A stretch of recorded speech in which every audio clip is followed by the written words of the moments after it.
Hi, Chad.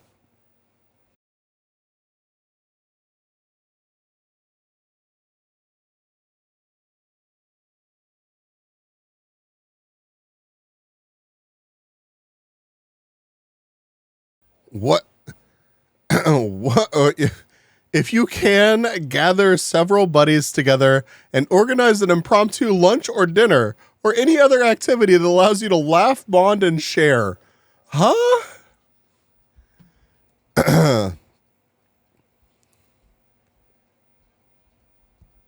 It's like some kind of psyop trying to get you to socialize. Right.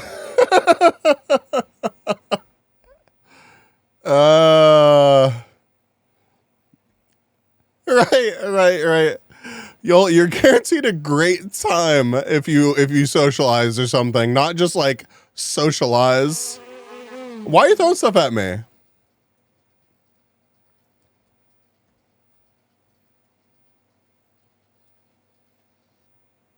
Hi, chat.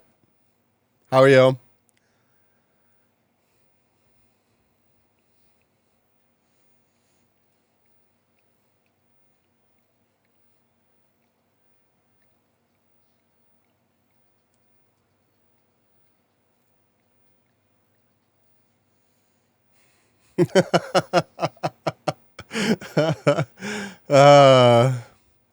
I wish it actually had tracking like how I normally have.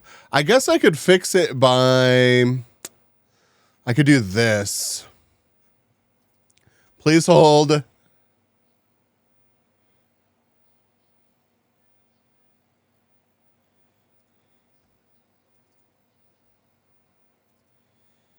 Hi. Oh, you got robbed. Hold on. Here. They can't possibly, right? They can't possibly be upset with me for this. Like, Happy New Year, Matt. We are locked in. Thank you for over 160 glizzies and doing glizzy overdrive.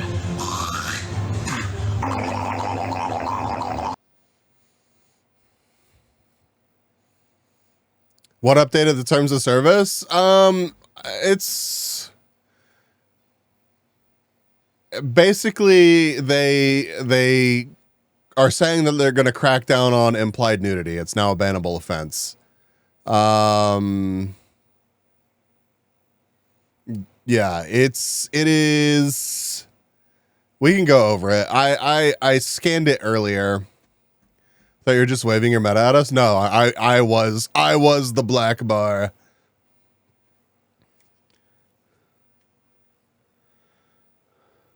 Black bar's a no-no now. Yeah. Black bar and what is the actual wording here? I'll pull it up. But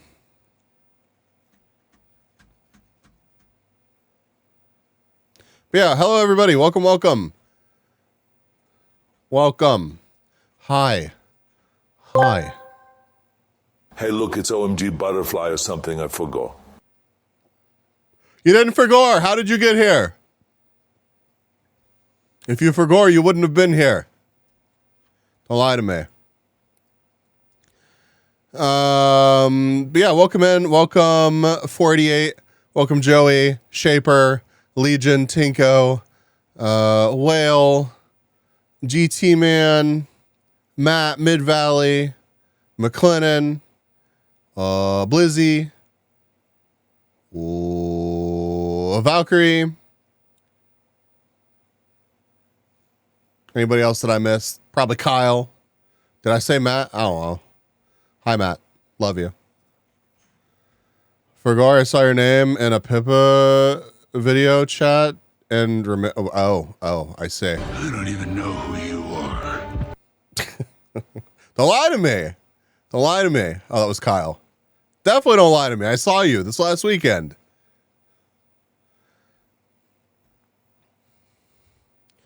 Imagine having to save points. Yeah, I'm thinking about adding some like bigger redeems for y'all.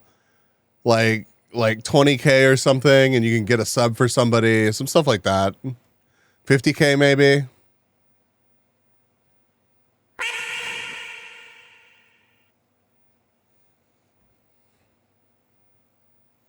Use save points for this moment. Okay, which one did you want me to use? Add make bees exercise? There's no room in here for me to exercise. What do you wait? I would die right now if I tried to exercise anyways. I'm still sick. Are you trying to kill me? The sitting ivy. Okay. Let's see if it violates Twitch's new terms of service. I don't think I can actually use that unless I'm in pools and hot tubs. What if I change my game category to like Soul Calibur or something? Well, thank you for 488 for your gift sub. What the heck? My favorite late streamer. Listen, things happened. Whatever.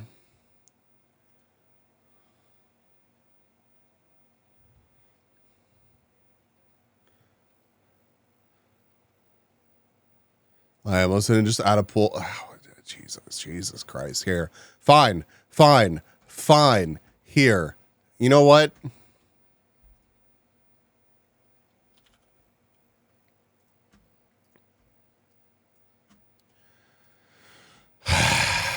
Jesus Christ.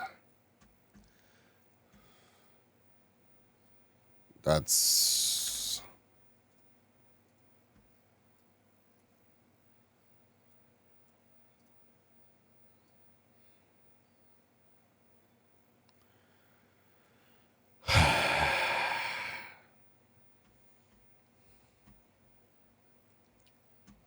No. We got this.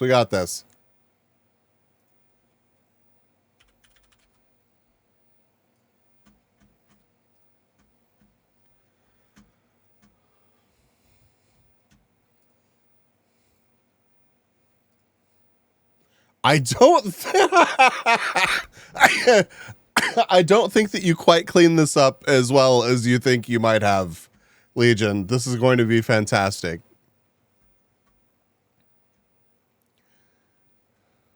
Hold on.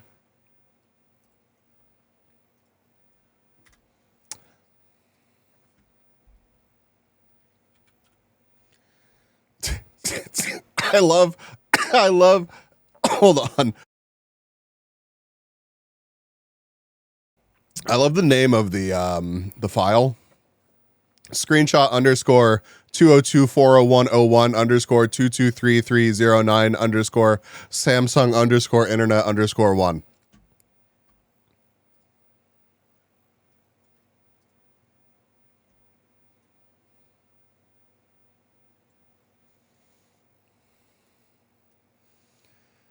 Hold on. I need ah!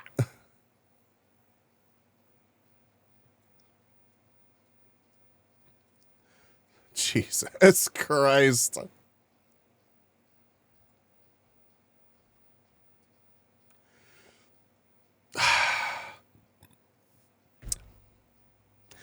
$48. Would you please set me a 5-minute timer?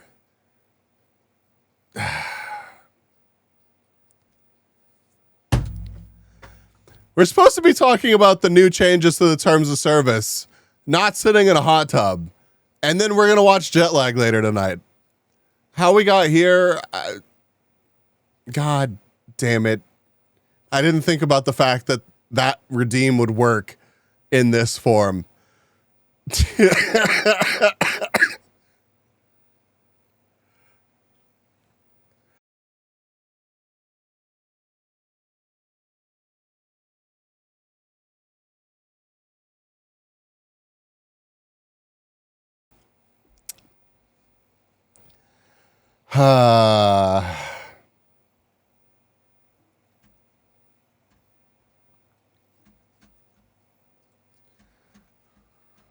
Thank you, Al.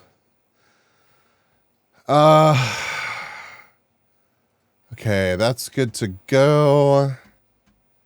Nice transition, bozo. What's wrong with it? What's wrong with my transition? Nice fucking model! Redacted. Yeah.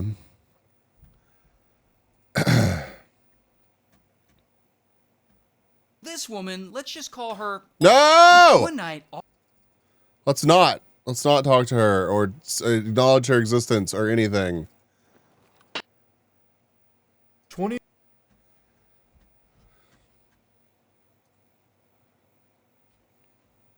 Oh my God. Hi, Charlie. You saw that link up? Yeah, I use that browser only for streaming. So yeah, whatever I close it with, it opens up with.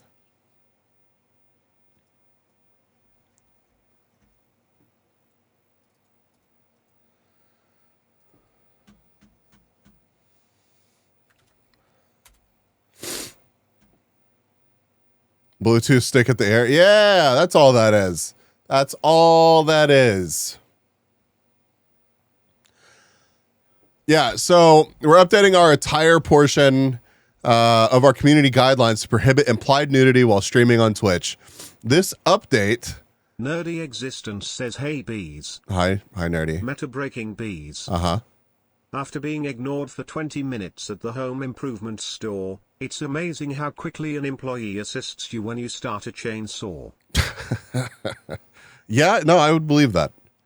I would absolutely believe that. We are update is in response to a recent meta. I love that they're even like adopting the terminology and everything. A recent meta on Twitch in which streamers use black sensor bars or other items to block their bodies or clothing, or position the camera frame such that the viewer is led to believe that the streamer is fully or partially nude. While most streamers have labeled this content appropriately with sexual themes label and are wearing clothing behind the object or outside of the camera frame, for many users, the thumbnails of this content can be disruptive to their experience on Twitch. While content labeled with the sexual themes label isn't displayed on the homepage, this content is displayed within the category browse directories, and we recognize that many users frequent these pages to find content on Twitch. This update goes into effect today. Can I still imply you're a boob? I'm a fucking bee. I'm a bee. That is all that I am. Okay, I'm a bee on the internet. That is all that is happening here. For those areas of the body where coverage is required, the coverage must be fully opaque. Sheer or partially see-through clothing does not constitute coverage. Note also that streamers must appropriately categorize their content. For example, streamers that use the attire exception that is granted when streaming near a pool or hot tub are expected to use the pools, hot tubs, and beaches category when classifying this content. While at times we simply reclassify the stream into an appropriate category, repeated failure to appropriately classify a stream will lead to an enforcement action. Oh no, people really take enforcement action seriously on Twitch now. You have done a good job of that. Our goal with this and other recent changes is to make Twitch a safe and welcoming place for all the communities that call it home, improve the clarity of our policies, and ensure that people have the experience they expect spending time on Twitch. We are currently working on the ability to blur thumbnails. God, it must be incredibly advanced technology to be able to blur thumbnails. Like, Jesus Christ. Blur thumbnails for content labeling using sexual themes label. Like what? Are they going to roll this back? I'm curious. My 5-minute timer is up. Thank you. Cause it's interesting that they're still going to put like this whole sexual themes label thing and then still developing the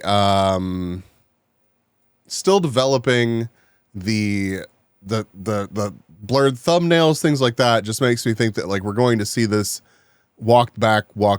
No, I think the blur thing is absolutely, like, that should absolutely be a thing. Like, I think with the blur around, like, now, I don't think this would have blown up in nearly as big of a thing. Twitch could have been like, what? The fucking thumbnails are blurred. The clips are blurred. Like, it's like if they just gave you an option to either see that content or not see that content, and also to be able to blur those thumbnails, I think it would just be like people wouldn't have as much to be upset about. Can chicks still body paint their tits on here? I have no idea, dude. I don't know how they got away with that to begin with. Like, I literally don't understand how that was like, oh. Thank you, Tico. That's fucking fantastic. Oh my God. Yeah, I legitimately don't understand how that was a thing ever. Plus, user settings will allow a user to filter their Twitch viewing experience based upon their preferences for content labeled with content classification labels. I don't know. It was very jarring to watch a clip and then see your next clip, like the suggested clips, be all like Twitch meta nonsense. Hi Key, welcome. How are you? Thank you for the hydrate and the stretch and the posture check. My posture was actually pretty decent. Time to blur all the Pokemon attack scenes. I hope that they don't go crazy with the blurring, where it's like, if you show violence or anything, you also have to blur your thumbnails or whatever. I don't know. Like, much of this is just very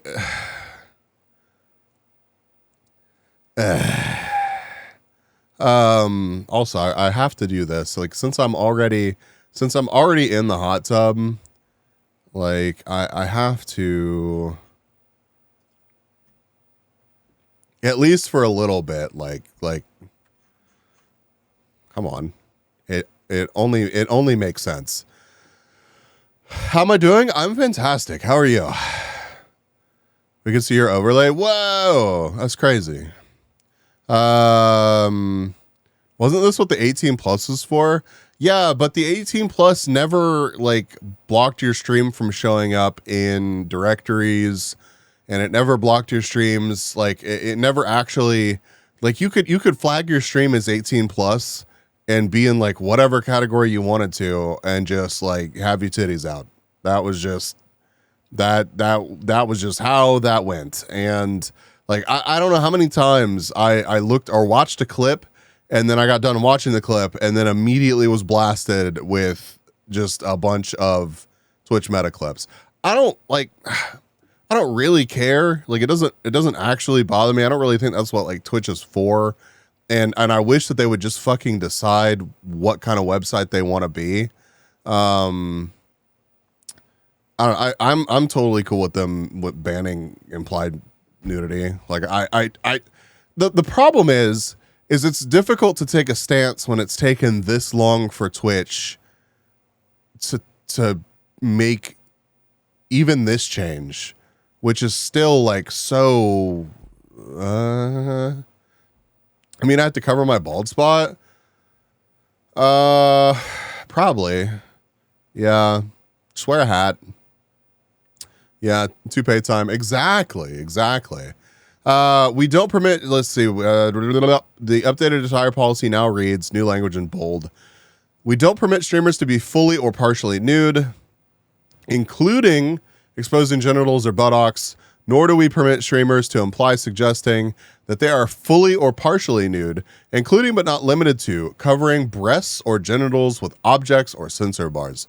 We do not permit the visible outline of genitals, even when covered. Broadcasting nude or partially nude minors is always prohibited. Fucking duh. Regardless of context. For those who present as women, we ask that you cover your nipples and do not expose underbust. Cleavage is unrestricted as long as these coverage requirements are met, and it is clear that the streamer is wearing clothing. For all streamers, you must cover the area extending from your hips to the bottom of your pelvis and buttocks. All you need to do is I don't know. Hi, Kung Fu. They were the 28 months. Tier 2. Holy. Gamer B Water. Whoa. We got to bottle this shit up ASAP. I don't want to dwell on this too much, but it's just like, it's it's so fucking wild. I can see so many people just still attempting to. It doesn't really. So male underbust is fair game. Yeah. And as long as as long as you're presenting male, you know, you can just let the nipple do whatever. Apparently, so.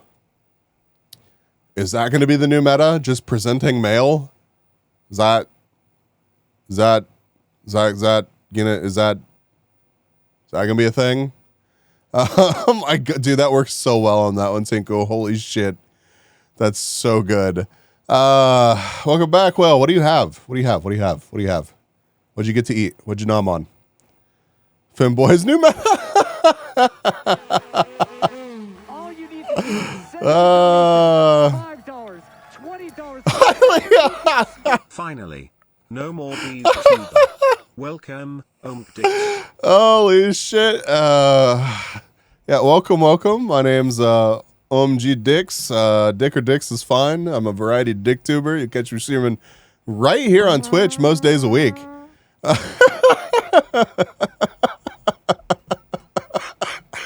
Oh my god. It's just absolutely I'm dying. Dix. Yeah. I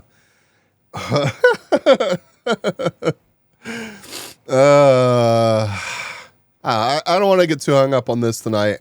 It's interesting to see Twitch actually finally take a stance. I kind of called this.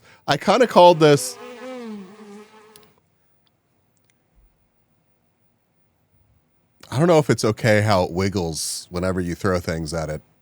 What is the most beautiful sound in the world? Some say it's a baby's laugh. Others say it's the sound of the ocean. But for me, it's the sound of someone subscribing to my stream. Alexa Fleur, thank you, 488. Thank you. Hold on. They have given 197 gift subs in the channel. Thank you for the pats.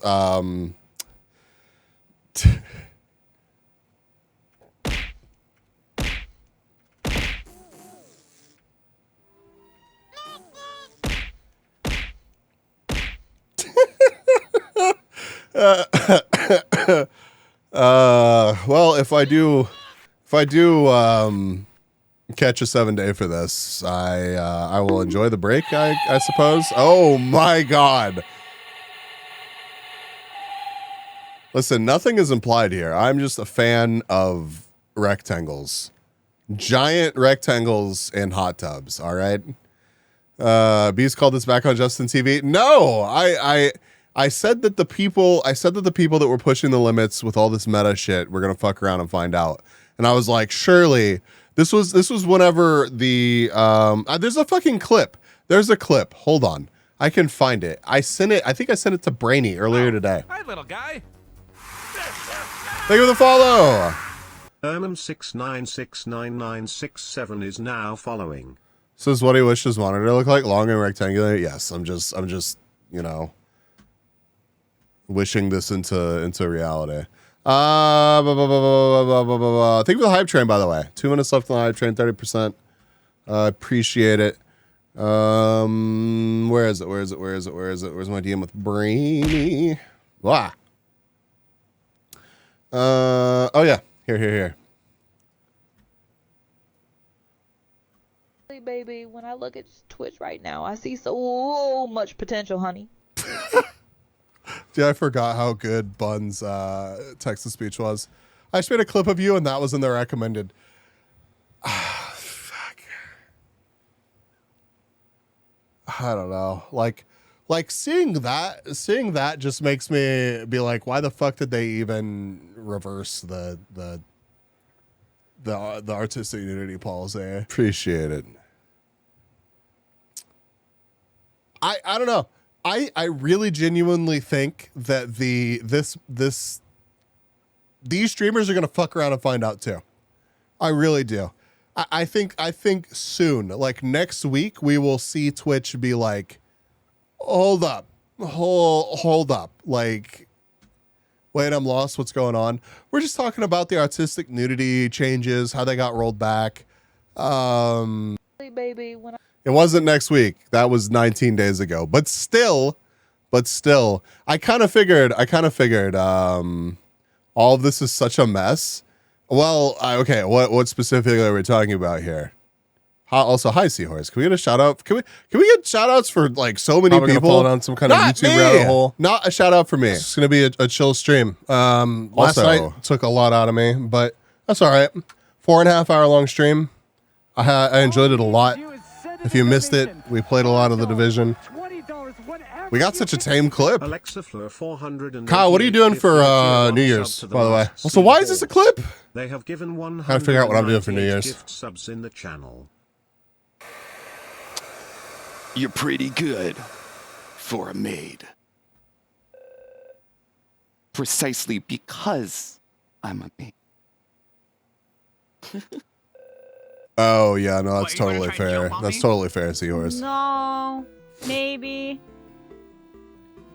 All right, get ready. Oh, I need to move the box. Let's try that again. Thank you for the hype train chat. What, are you going to try and jump on me? No. What? Maybe. Thank you for getting to sub Seahorse. And thank you for thanking 48. Oh, I need to move the box. Let's try that Thank you. again. 4.5 hours is too long to keep an erect meta. You're so right. I should probably talk to my doctor about this.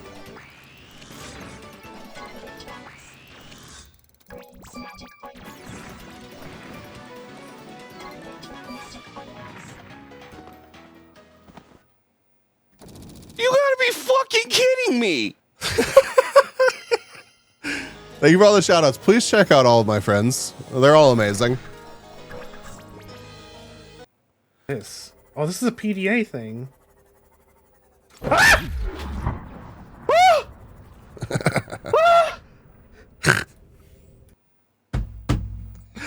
Highly has the best clips. Dude, seriously though, how do we get such a tame clip for me? Also, okay, all right. I again, just like what Seahorse said, it's all a mess. It's hard to keep up. It's hard to keep up with who and what and wait, what? Hold on. My fucking V2 Studio on my phone crashed. It's difficult to keep up with like what's allowed, what's okay, like what's it really is. And part of that is just because it's like I said earlier, it's taken this long for like such a. You don't need a doctor.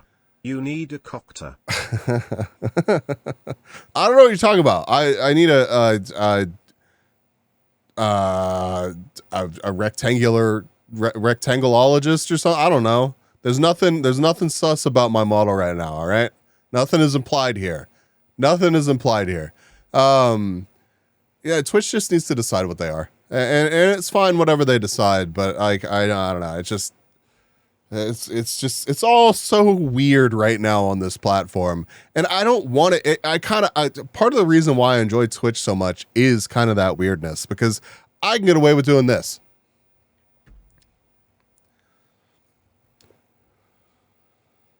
John, good to see you. Whereas I would just get yote from YouTube immediately if I started playing music, even if it was scrubbed from the VOD. Like I've talked about this before on stream as well. Twitch has so many gray areas that allow so much good content to happen, and you just don't like people just like rail against Twitch and want it perfect and polished and for everything to be figured out.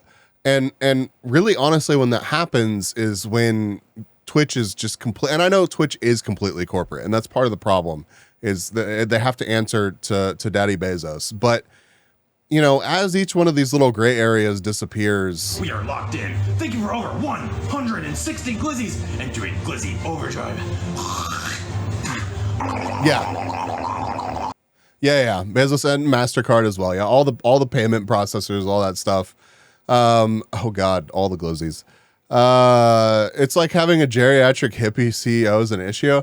I don't know, Mid Valley. How much do you really think that Dan Clancy's plugged into all this? Plugged in might not be the right word, because I feel like he absolutely is plugged in, but like I don't think it's like he gets to make all the decisions, and they're definitely beholden to Amazon. So like, if anything, I've kind of been impressed with like how plugged in he's been.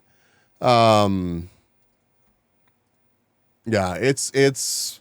Oh no, I want model.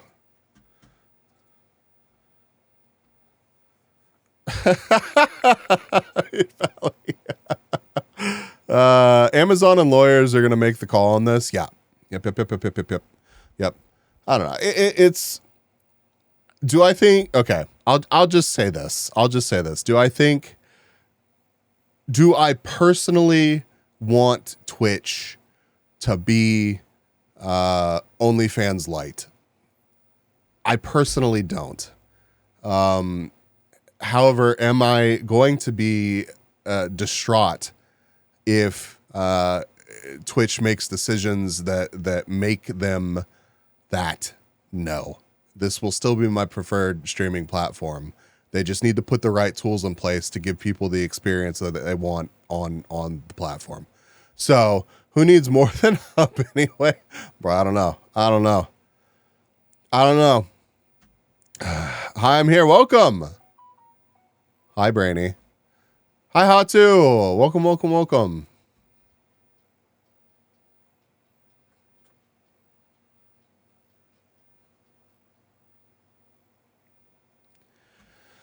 All right, let's get back into just chatting. We can keep the pool out for a bit. What a category to sit in.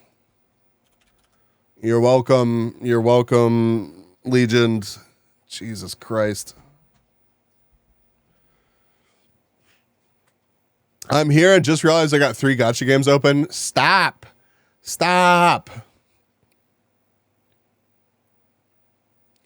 I agree. Bees needs to use Spout 2, which is built into Streamlabs, and a plugin for the other OBS. Wait. What are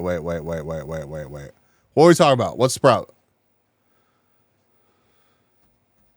The grind never stops. This is why you just gotta dial it back. You don't need 3 gachas in your life. You don't. Also, please help me. I don't want to break my free-to-play Azure Lane streak. Listen, if there's one to break, it's that one. Oh, isn't it like already built in? I saw some shit that had like, I forget where it was.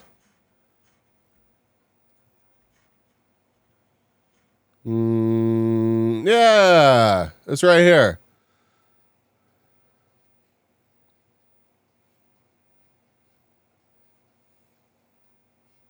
I don't know. I kind of like the scuffness of showing the overlay. But yeah, I probably should get that.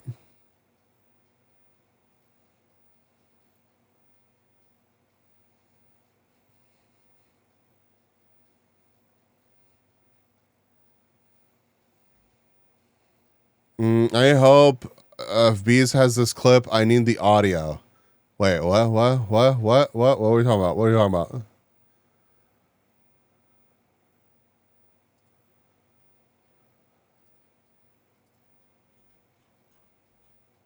Oh, clip on the screen? I post that. Oh yeah, you beat me to it.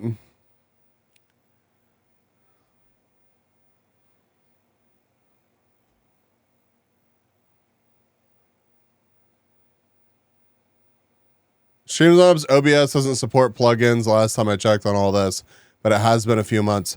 I think Slobs has been really working to try to like get people back over to their side. Like I think Slobs has been working like directly with Erico. Well, not directly with Erico, but they've been working directly with Lily to try to get multi-streaming figured out for her and all sorts of stuff. Took them long enough. Yeah, right. Thank you for the 27 months, Erico. How are you? Thank you for the burger.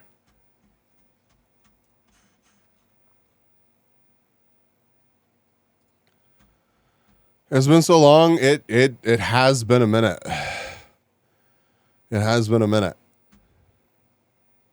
Someone used the platform since they're in a class action lawsuit for conning people, tipping streamers out of money. Right. I don't know. It seems like every fucking platform has some kind of questionable practices though. Good. How have you been? I've been fucking dying. But I'm slightly better now, so that's good.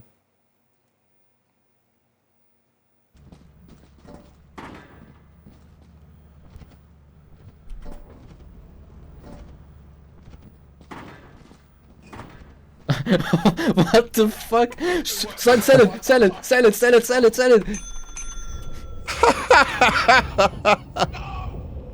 Did y'all fucking fail because of that? God. That's amazing. Fucking hate you. That's amazing. Oh no.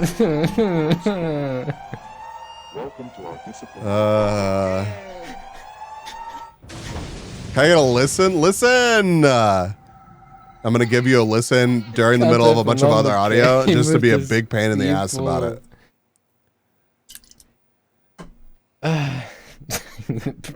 It's not a proper one. You can't force a proper listen. It's just a natural thing. Yeah, we're gonna play some more Lethal Company on Friday. We're gonna play Lethal Company with crowd control, and I'm gonna turn down the bit cost to like damn near nothing, and it's just gonna be absolute chaos. So if anybody wants to join on Friday, obviously we can't have that fucking many people, and I still need people hanging out. But yeah, DM me or something. Erica, if you're interested, Seahorse, if you're interested, it'll be Friday, my usual time. Just waiting for PC parts so I can stream and game again. What happened? What PC parts you waiting on? And Key also. Yeah, Lethal Company, Friday. Might have to take you up on that. Absolutely.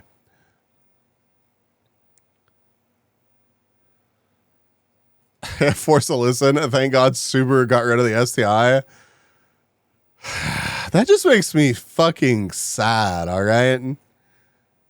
You built a custom water cooling PC? Nice.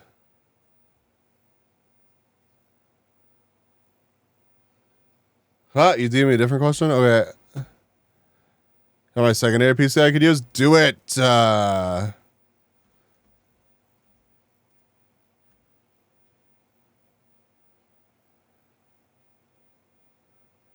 I don't know. Probably. There's probably lots of examples of me listening, chat.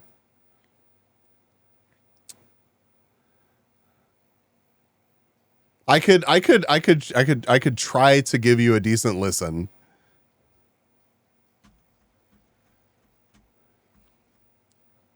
I feel like I missed some other chats. Blah blah blah blah blah blah. Oh, and Seahorse, you're absolutely right. That is a huge issue as a streamer. You don't want to get scammed by the fucking platform that you're relying on. And it's just like people not wanting to like knowing that Slobs was a problem back whenever everybody was hating on Slobs, which I mean most people still do, but like you're so invested in whatever platform you choose, they know they fucking have you. It's about you. It's about your viewers getting scammed. Yeah, but I mean, that sucks. Like, that's I kind of think that I would rather I get scammed than my viewers get scammed. Personally, like, I hate the idea of my community being harmed, like, more than like anything. So yeah, it sucks to you. You're risking your viewers' money by using slobs. Yeah. What is this? What is this? It's actually so large, Shay's shaft could dock inside B's shafts. It's so true. We could dock. Oh, why do you have that clip ready to go? Why do you have that clip ready to go? And I don't know if chat could hear that. It's actually so large, Shay's shaft could dock inside B's shafts. It's so true. We could dock. Why? Why was that on your desktop? Are you okay? No, I'm so far from okay. Hi, agents. The less Streamlabs, the better. I don't know. Who was it? There were a lot of people that were pissed off. Weren't there a lot of people that were pissed off at Stream Elements recently? And there were a lot of people that were people pissed off at, like, OBS in general. I can't keep up anymore. It's in my clips folder. I never moved it from my desktop. Well, now. I send you some pics of my GPU that I just finished. It's so beautiful. Oh my God. It's just, hi, Carrick. It's just going to make me want to build another computer. It's going to make me, what? OBS should fix their GUI? What do you want them to do there? It's what? Why? What's wrong with it? Why is moving anything in it so horrible? I think it's so fucked. I think it's so fucked that they're afraid that at this point, if they try to fix it, it's just going to end up more fucked than it was. OBS made some changes to their interface and settings recently. Stream all this stuff very politics heavy over the Israel-Palestine stuff. Very hard to talk about on stream. Oh, Jesus Christ. Yeah. Yeah. I just like remained completely ignorant to that apparently. So, oh my God, that is very gorgeous. What the fuck? And that EK block on it. Oh God. Stop it. Stop it. Stop it. I think Streamlabs was stealing from Streamlabs like years ago. Yeah. Look at this shit. Look at this shit, chat. Doesn't it just make you want to water cool your computer? Like, just one image just makes you like, that's all it takes. I just see beautiful water cooling and I'm like, yeah, I need that. I need that.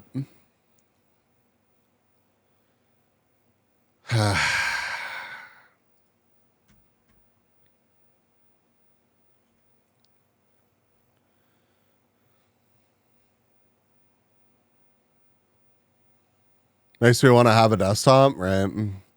Back to the days of single slot GPUs. I was shaking while assembling it. Yeah, I've been there. I've been there. I long time ago, I got hired to, well, I was basically just doing like freelance PC work off of like Craigslist and Facebook and shit, like ages ago, when I lived in a big city. And I got hired by this dude to troubleshoot his day trading machine. Whenever his processor was like, this was, I mean, and think about how long ago this was. His processor was like $2,000. And I had determined that his processor was the issue and had to install a new processor and was just like, Jesus Christ, handling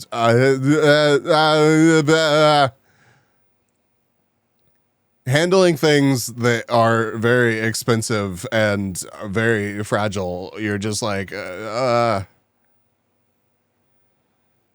makes me want to finally update my BIOS so I can have speedier. Update your BIOS. What the shit, Brainy?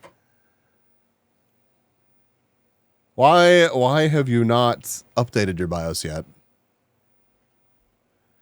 I'm just gonna pour distilled water onto my laptop, call it a day. I just drop it in a vat of mineral oil. Just because BIOS scary. BIOS fine. Updating it's scary. It's fine. Listen, if you manage to brick your computer by updating the BIOS, then I'll do a donathon for in support of buying you new computer parts.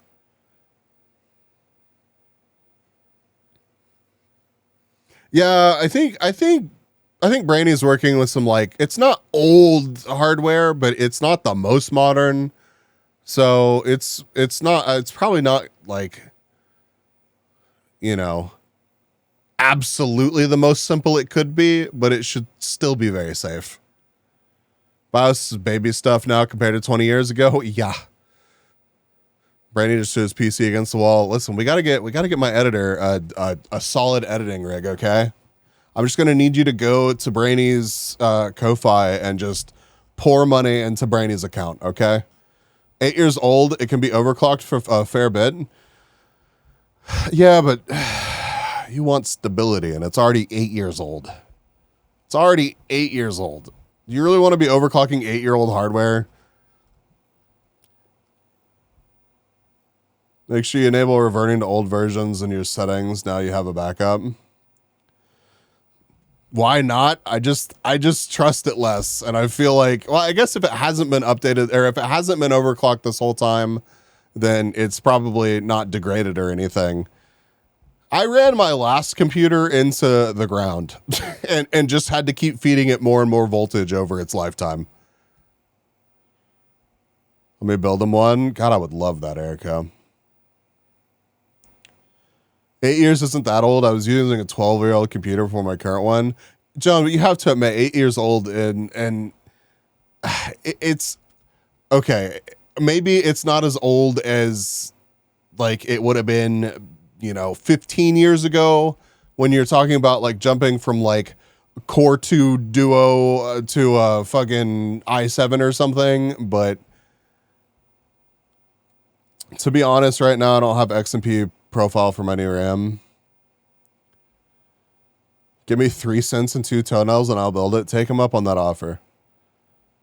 Check your Tenga AI art approvals. Oh, Christ. Hold on. Speaking of AI art, I think we're going to be, and Brainy, I need to loop you into this. 488 came up with some pretty cool ideas for like community events and stuff to be hosted on the Discord and obviously on stream as well. And some of them are going to have to do with art and things like that. And it's just, AI made me think of that because like, and part of the rules that she sent over, it was like no AI art in part of these. Firearms, hi. Tangia modding.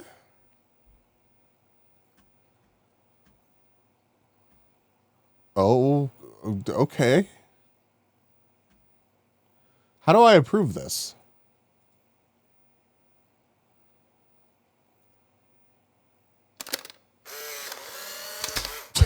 A honeybee streaming on Twitch. That is a bee. That is God, dude, the AI is so fucking confused. The bee's holding the controller the wrong direction and the monitor is facing away from them. Jesus. Seahorse, have you seen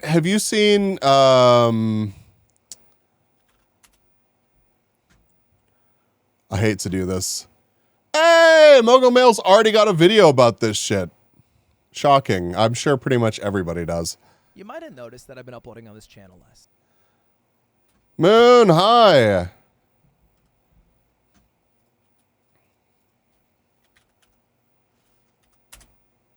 $69. I lost 69, 69, 69.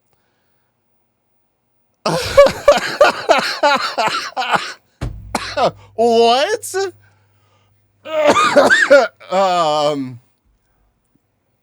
Well, I mean, fair. Now that's cool. That's cool. I have not seen alerts for Charlie or Muda yet. We can watch the Mogul Mail one. Oh my god. I'm coughing more today than I was. I I will fucking raid us out. No. I need to show seahorses. Listen. Look how fucking trash these are. Wait, which one did we watch that had like, okay, I'm sure that any of these are going to have absolutely horrendous AR in them. So,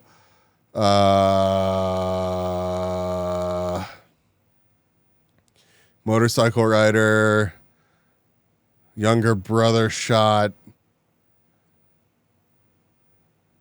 The kid one. I want to watch something other than that one.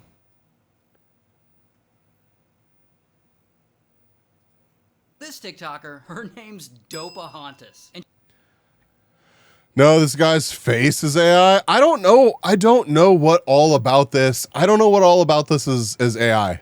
I know there's more AI than I thought that there was, but yeah. You did so much today. What'd you do?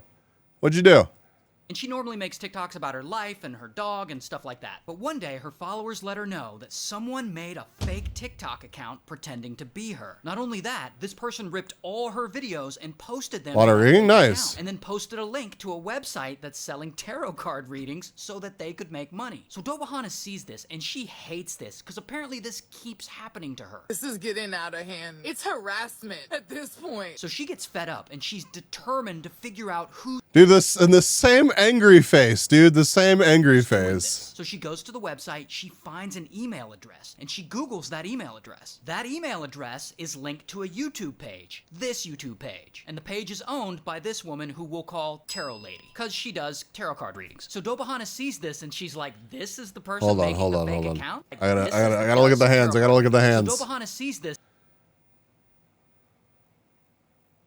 I mean, we've seen worse, but that's still a fucked up hand. We've seen worse. Seahorse, have you been running into this shit? We went down the rabbit hole with this content last stream, and it's absolutely horrendous. Because wait, what? The phone is bent. Yes. Huh?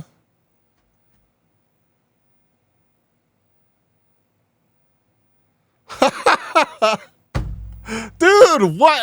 Oh my fucking God, Brainy. Seriously? I can't take you anywhere. I cannot take you anywhere. Listen, it's a tank. Jesus Christ. Nope. My YouTube algo doesn't rec anything like that, so I've never been down that rabbit hole. So mine doesn't recommend like this kind of shit. But like we were watching another video about YouTubers that like left on their own terms without a bunch of drama and then came back. And I was like, oh, I wonder what kind of content Ray William Johnson is doing and like how they're kickstarting their career again here. I'm gonna go get some rest. Rest well, dude. Let me know when you want to play Lethal Company so I can join. I'll be playing on Friday, my normal stream time. So what we will have been playing for hopefully around an hour by this point. Yeah. But yeah, we pulled this up and like started checking out his content, and I was like, oh yeah, this is incredibly low effort and awful. And then I realized like we just kept noticing it just the more we looked, the worse it got. Bees turned Tom Scott content into this. He's an alchemist. Oh God. Ugh. God, I hate that happened. And she's like, this is the person making the fake accounts? So she calls her out. Did you not think I was going to find you? Making all these fake profiles, trying to get money out of people? Then she makes another video kind of roasting her. Yo, this is her. That's why you stole all my stuff, right? Because you tired of working? So then Tarot Lady, who is also on TikTok, she sees these videos and she sees she's being roasted and she's not happy about it. So she makes... I hate that face so much. I hate that. I hate it. I hate So it. she makes several response videos. You don't know me at all, sweetheart. You don't let this internet stuff fool you. Now, in these videos, she doesn't deny making the fake Dopahannes account, but she's mad Dopahannes didn't first reach out to her directly to deal with all this. And then she threatens to get physical with her. You're not going that hard in person, sweetheart. I can guarantee you that. And she also threatens to sue. Don't play with me at all, because I will sue you for defamation of character. So Dopahannes sees this. Oh my god, dude, this fingernail's like a stoplight. It's got a red and a green light. What the fuck is happening? All right. Anyways, you get the point. This shit is just, I hate it. Yeah, this isn't even as bad. This isn't even as bad as like some of the others that we watched last time. But this kind of content is like seeping out into YouTube. I've been noticing more AI thumbnails and like just like low effort AI, like instead of stock photos or whatever, like using a library of images or something to pull like relevant ones from, like this kind of thing. And it's, yeah, Penelope. Oh my God. I fucking that dude. I'm so sus of this dude's voice even being real because of the way that this dude pronounced Penelope. Like Penelope, my guy, you've never seen the name Penelope. No, it's got to be Penelope. You're right. It's absolutely Penelope. Fuck, which video was that? Which video was that? You know, I'm not subjecting y'all to that anymore. I'm not. We're done. We're done with Ray William Johnson. Jesus Christ. Okay, this is only 7 minutes long. I want to see what Mogul Mail has to say about this change. And I said a while back that I want to make sure what I upload matters. It's either something that I care about or I'm just very knowledgeable about, that I can explain to you through the camera and the microphone, and then you accept or deny what I think, you know? And that's cool. No matter how big or small it is, I at least have some It's average. stake in What I'm the talking shit, about. man? It's not just a chat GPT recap that anyone could do in 5 minutes of research. So today, That's with fair. that in mind, we're That's talking fair. about the finale of the second ever Coomer War on Twitch. Which is real. We are going to talk about that today because I do know a lot about it as a Twitch streamer for a long time, and now a guy who watched 365 days of Twitch last year. That's true. I'm not proud of it, but it is a true fact. If you don't know, the first ever Coomer Wars on Twitch, at least as far as I'm aware, was between Amaranth and Indie Fox. Now, this is 2-3 years ago now, and it wrapped up with this clip. This was the thing. I'm not lying. This is literally what was about the end of the Coomer War. And it resulted in wearing really tight clothing and then, you know, opening your legs to the camera, which got Indie Fox permanently banned or indefinitely banned from Twitch for wild the kind of things furries. Yeah, I was talking to Brainy about sex robots before stream, and I was like, I don't know why I hadn't thought about this before, but imagine when the furries get a hold of sex robots. I'm just saying. I watch more hours of Twitch than there are in a year. Please send help. Yeah, I watched a lot. I watched a lot too. a couple years, but she's back, and not just her, but there are also Moon. This looks amazing. Like, yeah, I can't share it. I can't share it with chat, right? Hi, Teddy. I can't share it with chat, but this is super good. I'm super excited. I'm super excited for him. Like ridiculously excited for him. They'll be horsing around when those robots come. Oh my God. God.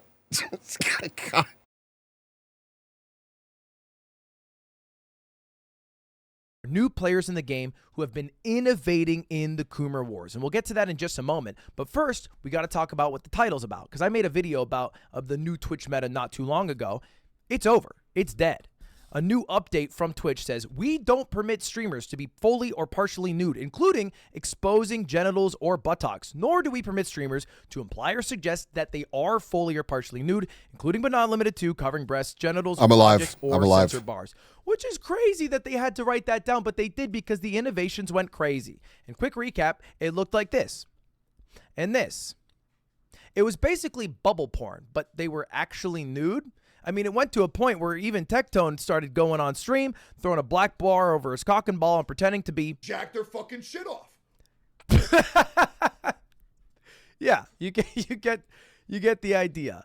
And Twitch, I will please. say Please, the biggest please, escalation of it all Twitch. was That was absolutely nothing. It's no rats. No rats. Oh God, 488. when Boogie, the YouTuber who is look, I don't want to go through Boogie's history, went live on stream fully nude, arguing that his fupa was so large, this is him sitting down, that it would cover. That's okay. I hate to argue like semantics in this moment, but it's not the fupa when it's just the entire mass that's hanging down. Like, can we cancel Lud? Like, for real though. Like, why are we Lud? Why are we fixating on this? Why are we fixating on this right now? Cover his genitals, and then he stood up, and for a moment his ball slipped out, or maybe the head of his dick. I couldn't really tell. I don't recommend going to watch a clip, but if you feel like watching it, that's now out on the internet, along with so many other things. And all of that has forced Twitch's hand to put a stop to it, because for a long time, one of the biggest thorns in Twitch's side has been this innovation, if you will. Key, I haven't even searched out that clip. Why did you go looking for that clip, Key? Explain this to me. You knew what you were looking for. You knew what you were getting into. You didn't search it up. Explain yourself right now, Key. I was watching something else and they played it. Oh, Jesus Christ. And they just put it in. Okay. All right. The full thing, huh? This Coomer war, just the ability to reach a widespread audience with what I will call softcore porn, to hopefully transition them to a paid subscription porn service, in OnlyFans, Fansly, whatever it is. And a lot of streamers use that tactic, right? They get big on a safer work site, a site that you could access on almost any work computer, or oftentimes school computers anywhere in the fucking world, because it's Twitch, and market themselves as a porn star, basically. And Twitch has constantly had a battle between these two forces. It's kind of like the movie Catch Me If You Can with Tom Hanks and Leonardo DiCaprio, except the streamers are Leonardo DiCaprio and Twitch is Tom Hanks, and they're not doing a great job. But I think they're finally going to solve the Coomer problem, because the issue isn't necessarily that it exists. But it's that you can't really stop watching it. It just was for a long time recommended on the homepage because people would be in just chatting, and as opposed to like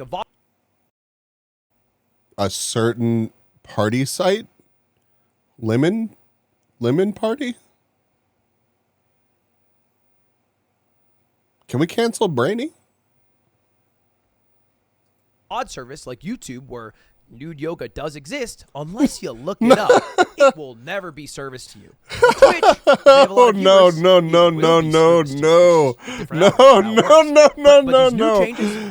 you don't. No.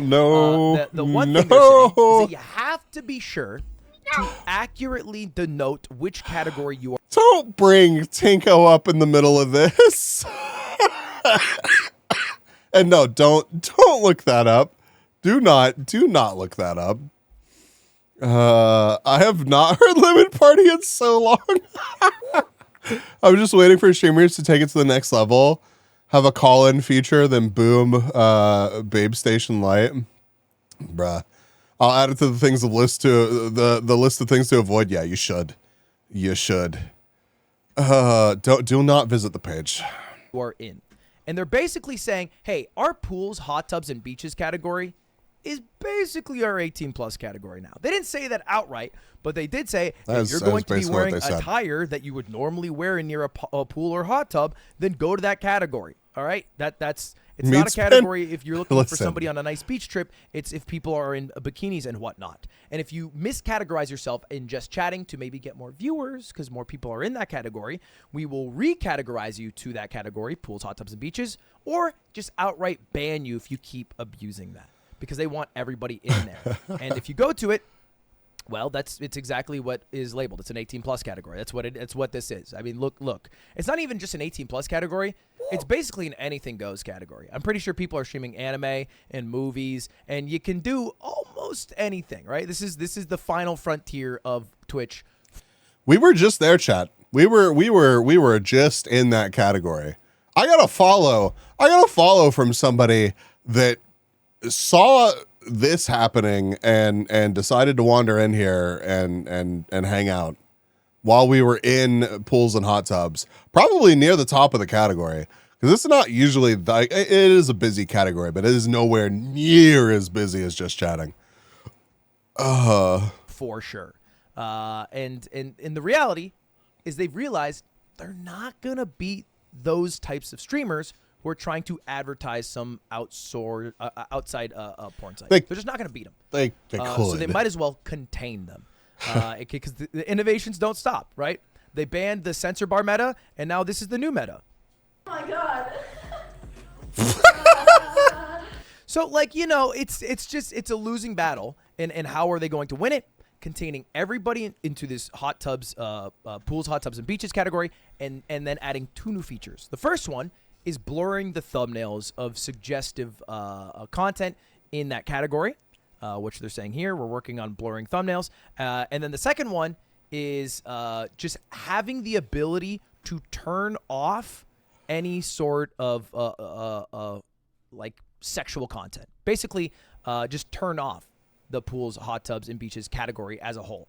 Because you can never get service it then. You won't even see it if you're browsing through what the top categories are. It'll be totally gone. Now, this is a feature that Kick already has. However, I don't think Kick has the moderation to keep up with making sure that everybody's categorizing themselves correctly. Because this only works if people are If you don't want to wait for Twitch, FFZ already has the ability to blur thumbnails by category and by tag.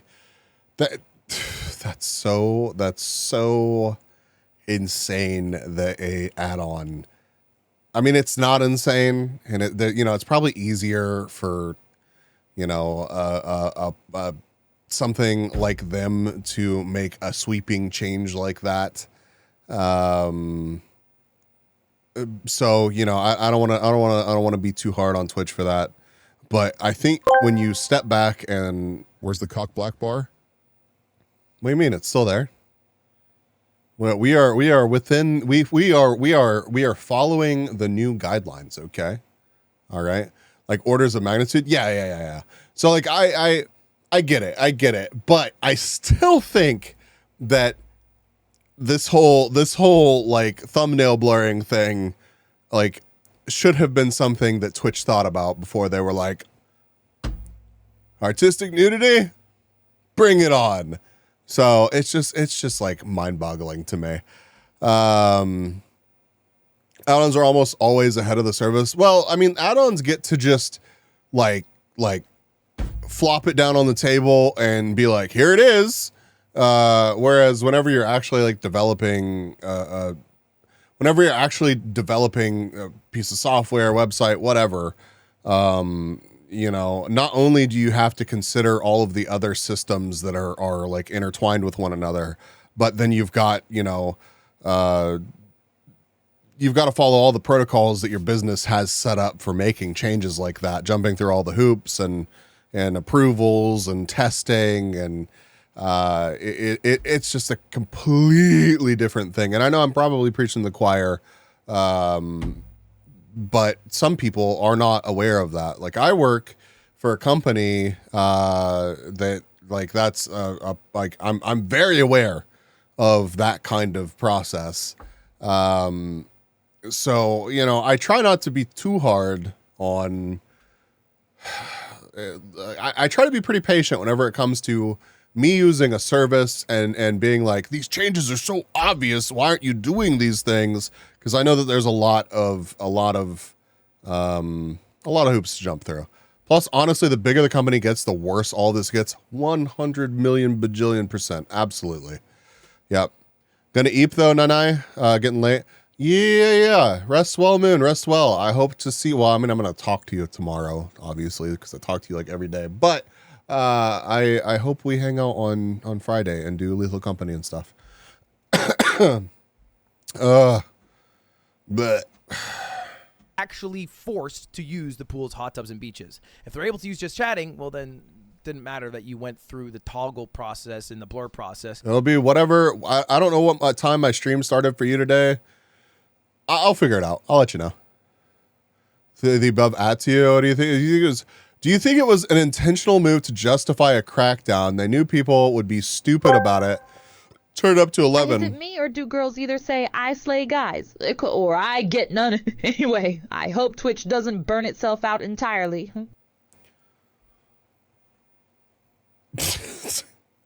I hope Twitch doesn't burn itself out entirely either. Around 1 to 2. Yeah, if that's the normal time for you, yeah. But yeah, I'll figure out the exact time for you and let you know in your own time. Intentional move to justify the crackdown. Okay, so what are you're asking if the implied nudity changes that they made a while back? Do you think it was intentional to force a crackdown? They knew people would be stupid about it, turn it up to 11, so let everyone go wild for a day. That way they're not the bad guys. I don't think so. I'm gonna be honest with you. I just don't, because there was no need. There was no need. It's not like they were suffering from some kind of wave of, drawing giant cocks live on Twitch. Like, that wasn't some kind of issue that they were struggling to deal with. People didn't generally just People didn't generally like log on to Twitch, start up their stream, and just start, drawing enormous erections. Like, that just wasn't a part of what happened here to begin with. Speak for yourself. Listen, wait, they didn't. Maybe I was just ignorant to the giant throbbing cock meta on Twitch. And this really was a big brain play by them. But no, like I just don't see them being like that about it. I think that they were just ignorant. I think that the people making the calls were just ignorant, and they didn't think that people would take it. That shit was not 11. That shit was absolutely. That was like we were on like 22. So yeah, I don't think it was. I saw that tossed around, and it is funny to joke about, but like, that was a big fuck up. Like, genuinely, that was like a monumentally huge, like, what? So, because they would just switch to get more viewers. So I think we'll see. This might work. It could be the end of the second Coomer War, and perhaps the biggest innovation we have seen on Twitch, getting more people to watch Cooming content. But that's where we've left off. That is my update for you based off the knowledge in my brain. Was it an important video? I don't know, man. The Epstein list just got released, and I'm talking about this shit. Wait, did it actually? I'll be back more frequently to talk about stuff. See you later. Goodbye. Subscribe. Goodbye. Now, see you later. Goodbye. Well, I knew that they were talking about dropping it, but I didn't think that it actually got dropped. Namaz, welcome. I don't know if I'm ready to watch. It's a 24-minute Asmongold video. I think we're gonna pass on that right now. We need this video. The Steam Awards are pretty okay. I don't think we need 17 minutes to cover that, but all right.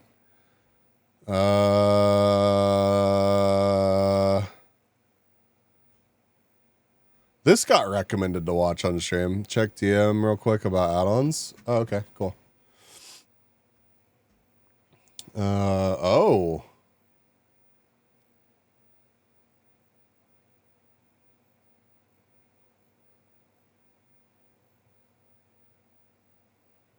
Oof. Oh man, that is something. Watch the English writing one that I sent. We may watch something else real quick before this, but this is a 40-minute episode of jet lag, so I do want to get into it before too long. Where is my...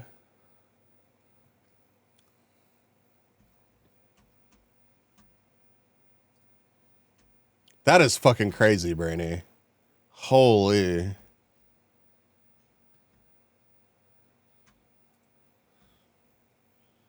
How long is this one? This is the kind of video that's gonna break my brain. This is English. Why our alphabet is bad.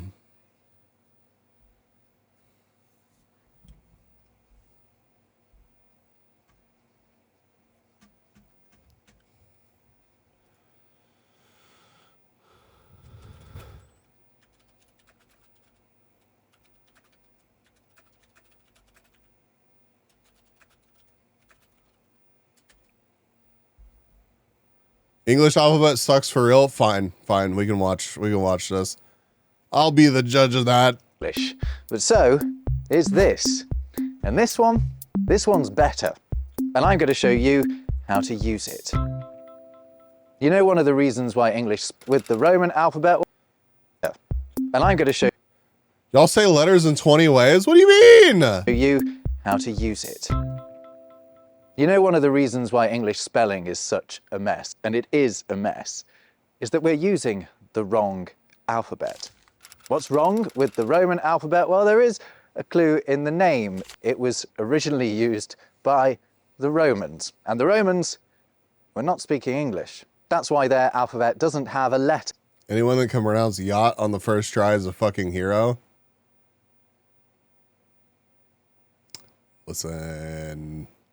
Listen, it's fine. It's been working. How long has this been working? How long has the English alphabet been with? Okay. Y'all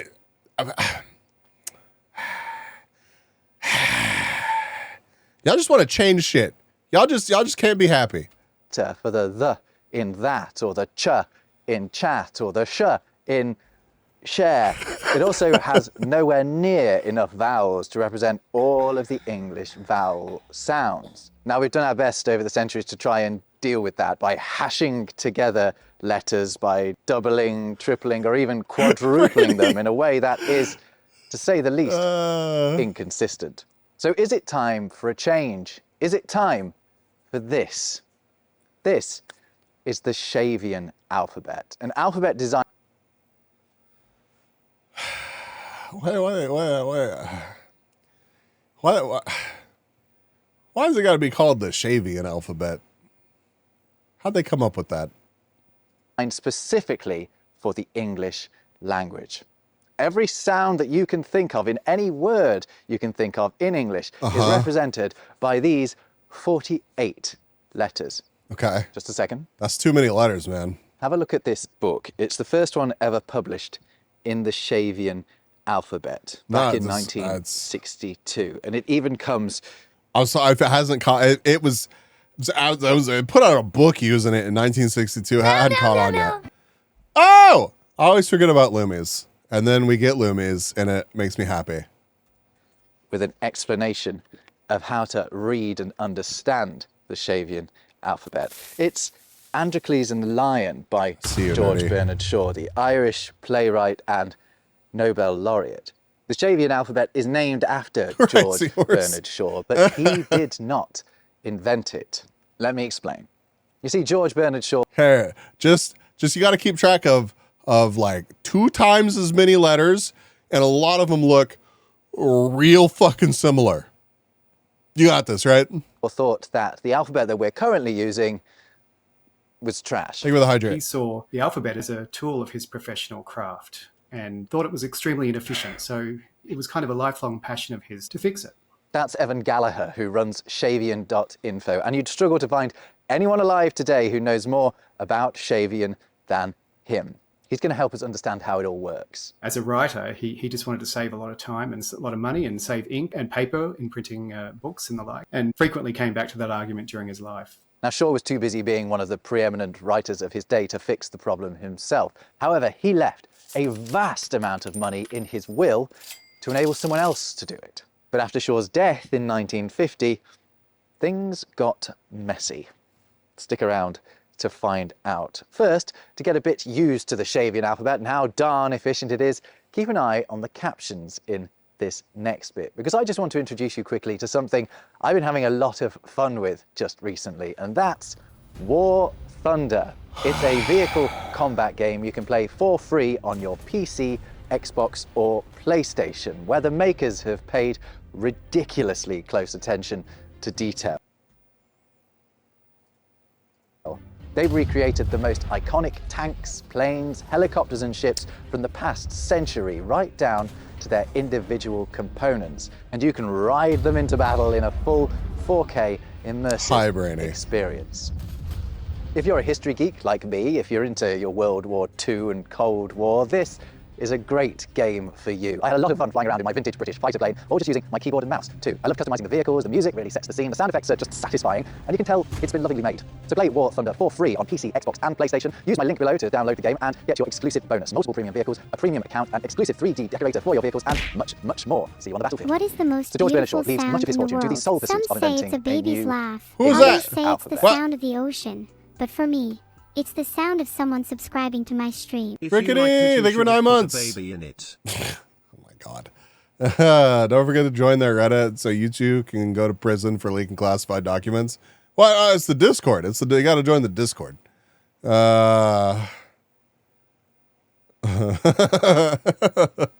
Ultra US Boner Graphic Pack.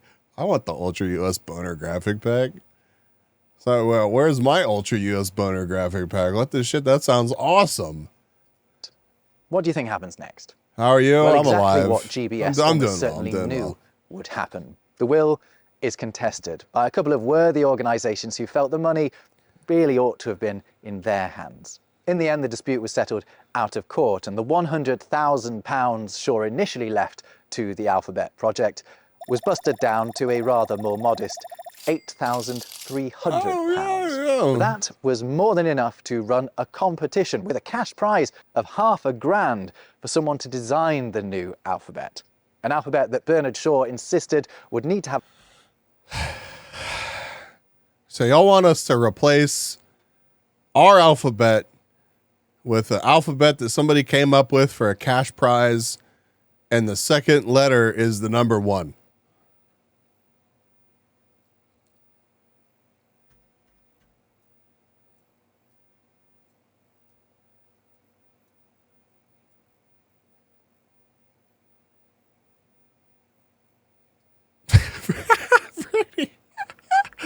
Oh, shit. Have a minimum of 40 characters to properly represent English. As you can see here, he quite literally did the math. He also stipulated in the will itself that the alphabet must enable English to be written without indicating single sounds by groups of letters or by diacritical marks. So basically no accents. In the end, around 500 people entered the competition, which had received shed loads of publicity from the court case. However, the judges weren't blown away by any of the entries.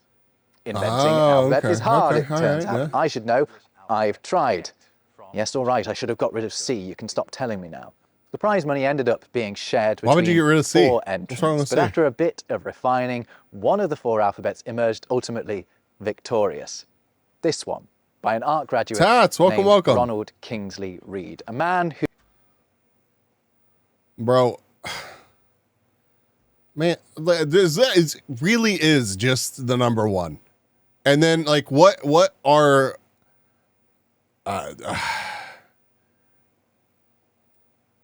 And then we're gonna have people from Europe with their fucked up ones, however they write their ones. I forget. It was very, very upsetting to me, whatever it was. I blocked it from my memory, but I remember Shy Lily writing the number 1, and like I almost had an aneurysm. So like, I can only imagine the struggle. And this is just the number 2. This is literally just the number 2. Where's 3 at? Where's 3 at? Oh, we've got like you could pick. We've got several 3s. Some of them are just kind of laying down, bruh. We got a couple fish. Like, these are just lines, I guess. They're slightly, so this line is different than what? Well, we got 2 number ones. Oh!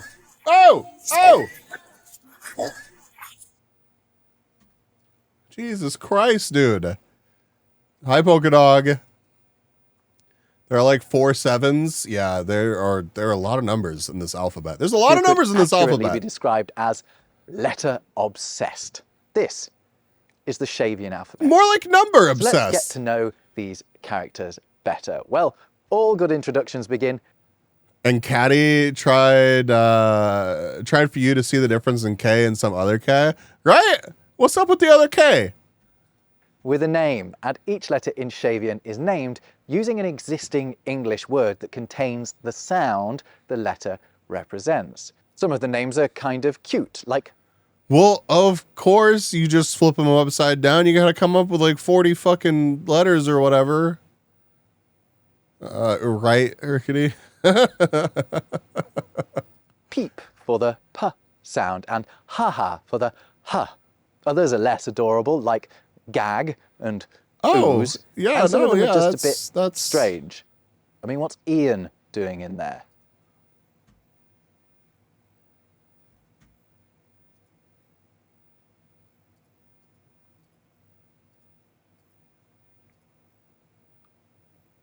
And some of them are just a bit strange.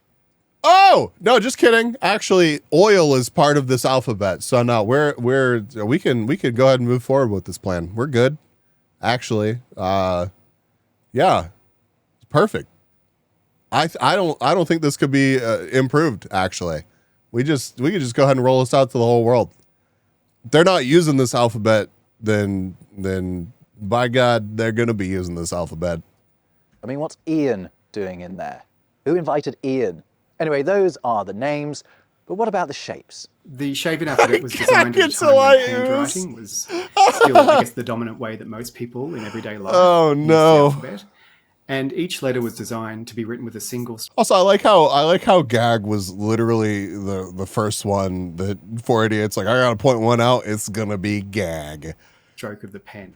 So it was quite efficient. Great, so no dots or crossbars. None of these letters requires you to take your pen off the page. Hi, Apple. You can see that 1 or 2 of them look a little like their Latin equivalent. The S looks like an S, the Z isn't a million miles from a Z. The G is somewhat G-like, and the O in words like oak has the distinct ring of an O about it. But it's best not to rely too heavily on that idea. Bro, is there an echo? What's happening? What's happening to the sound? I have a very personal relation to that word.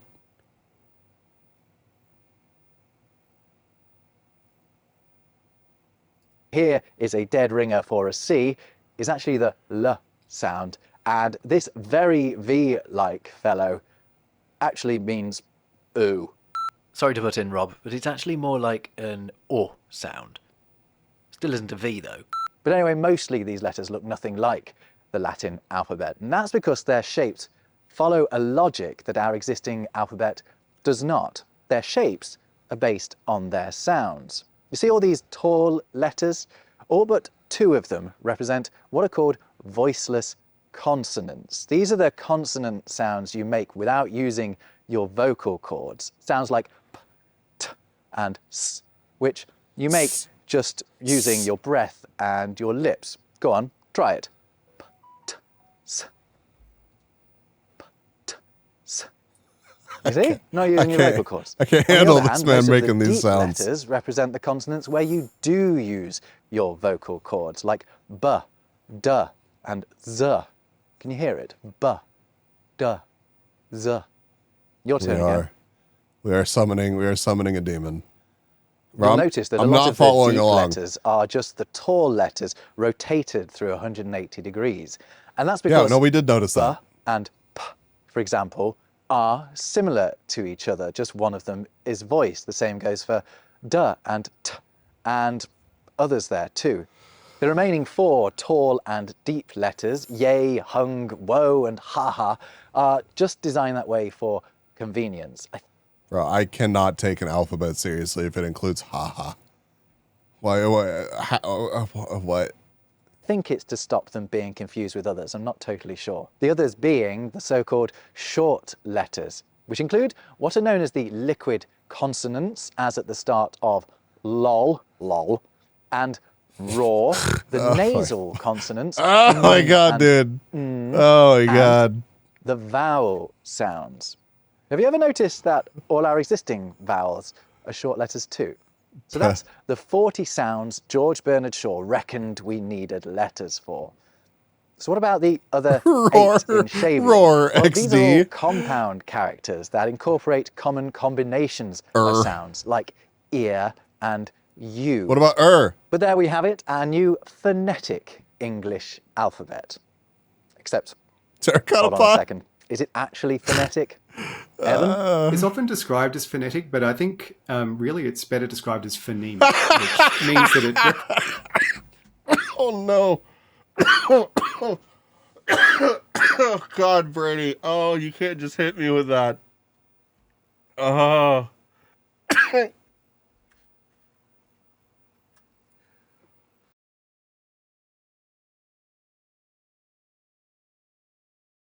God. Oh God. Represents, I guess, the common types of sounds across English accents, but doesn't represent the exact sound that each of us says. Right, so this is a little tricky to get your head around, but just let me try to explain. The Shavian alphabet does not tell you how to say a word like the International Phonetic Alphabet does.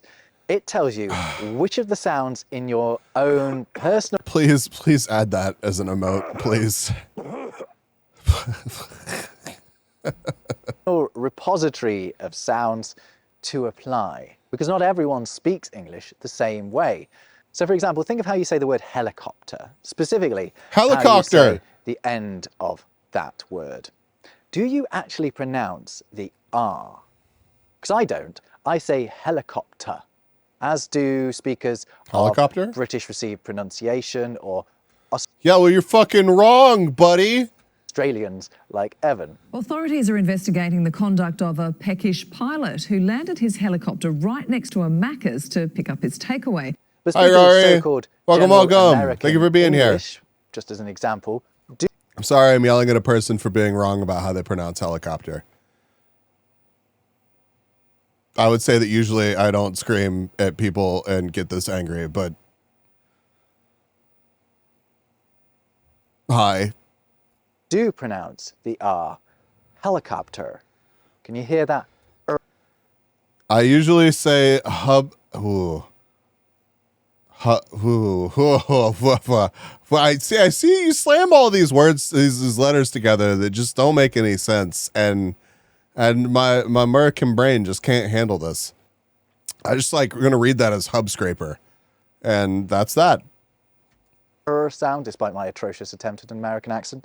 So if Shavian were a phonetic alphabet, the word helicopter would have to be written differently by a speaker of British received pronunciation than by a speaker of General American, like it is in the International Phonetic Alphabet.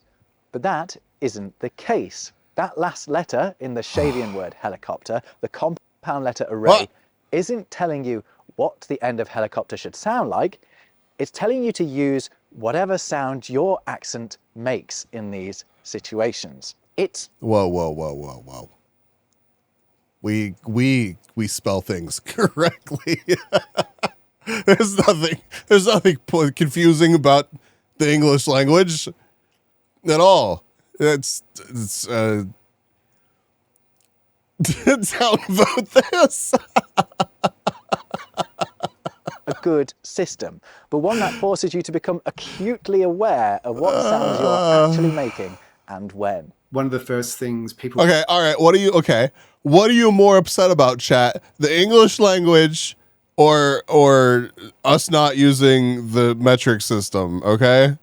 If you could fix one, would you rather fix the language or the metric system lack of? The poverty? Well, I mean, yeah, there's a lot of that going around, so People realize when they start learning Shavian is that, hang on, I have an accent because I'm reading what other people are writing and it's not how I say it. So you begin to see English in a different way, and it's quite kind of liberating to see your own language.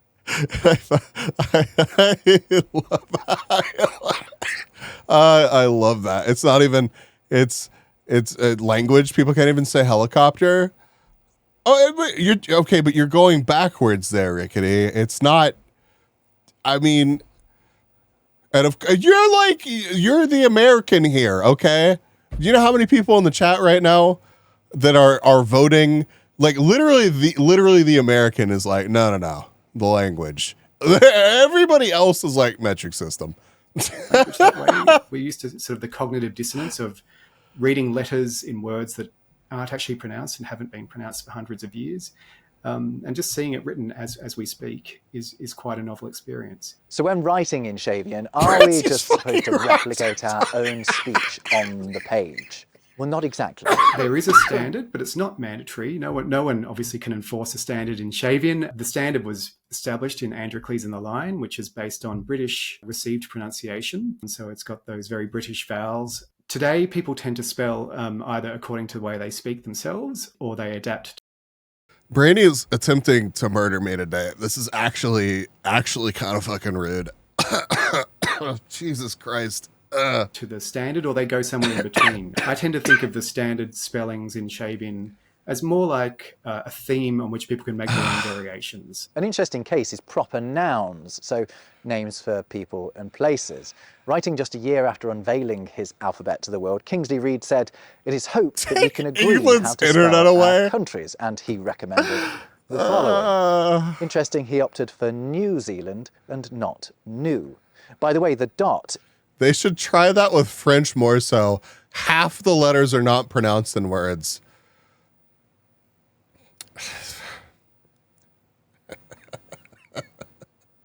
It's just funny because I think the I'm not anymore, but I think at any point in my life, my next most fluent language was whenever I was younger, and it was probably French.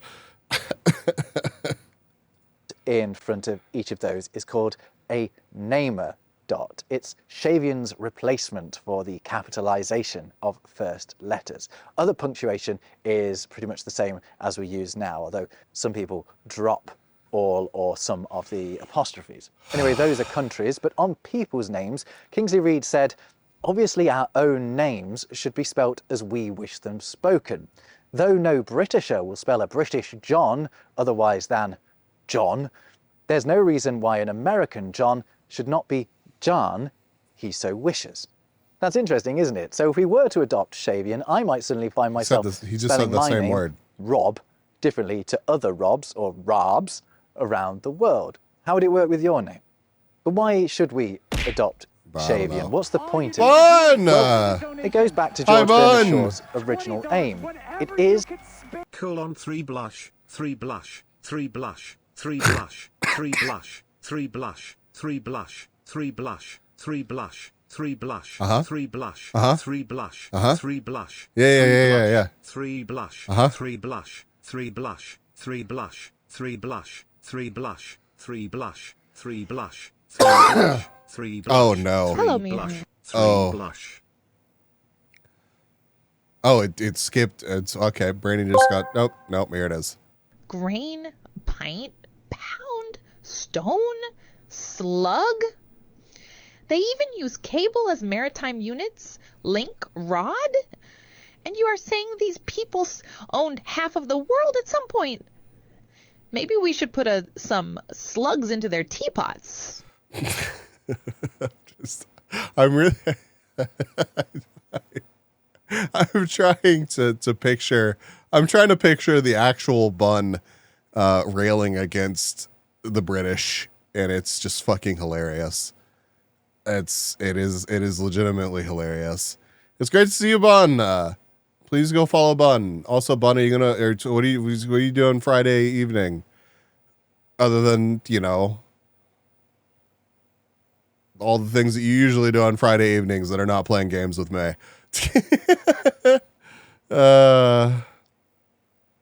Come play Lethal Company. We do need to play Lethal Company sometime. Even if you don't play Lethal Company with me on Friday, we need to play Lethal Company sometime. More efficient. Think about it.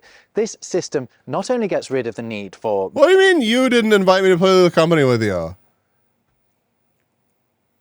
Wait, which pen? What's still penned?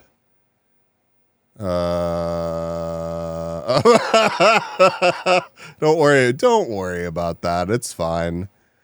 No, don't look that up. Multiple letters to make single sounds, but it also eradicates silent letters completely. Shaw once wrote, I should be able to spell though with 2 letters, should with 3, and enough with 4.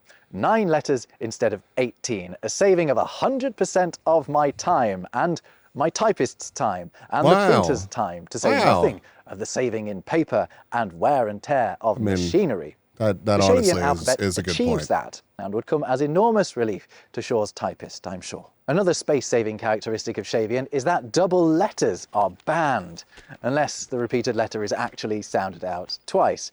The double N in unnamed is fine because you hear 2 N's, unnamed, but the double N in the word annoyed is just frankly annoying. Oh, and also, some common words have been reduced to just a single letter representing the dominant sound in them, namely the, of, and, to, and, for some modern users, for. All of these little savings soon add up. How much more efficient is it?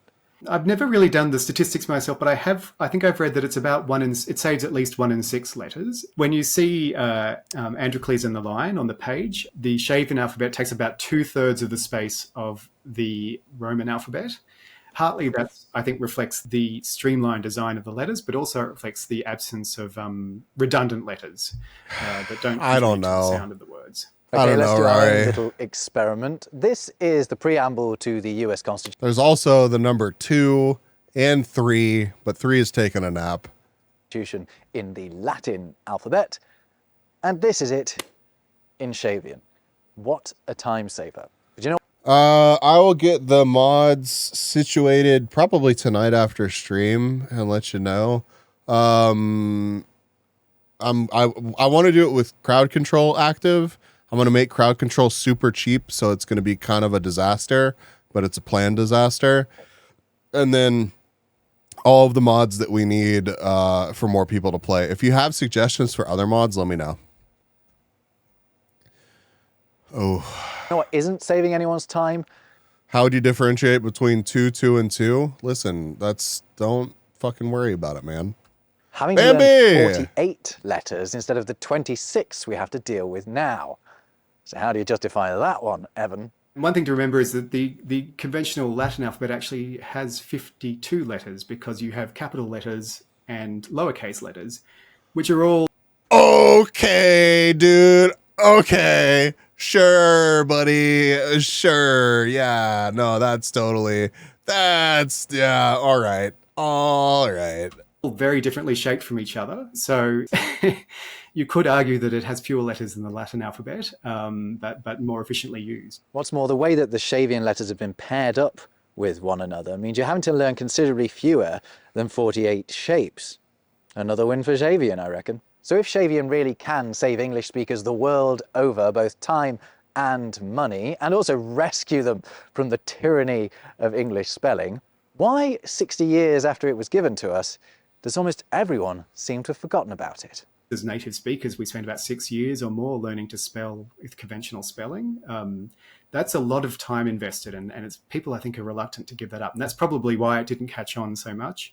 Learning a new alphabet as well is something like going back to kindergarten in a way is quite a big ask for a lot of people. Yeah, and can you imagine all of the faff associated with having to replace every book, every sign written in Latin script with Shavian? Hi, Squirrely. And the cost of it? Shaw's $3 million suddenly wouldn't seem so enormous, would it? What's more, because Shavian is specifically designed for English, it's not great for describing other languages.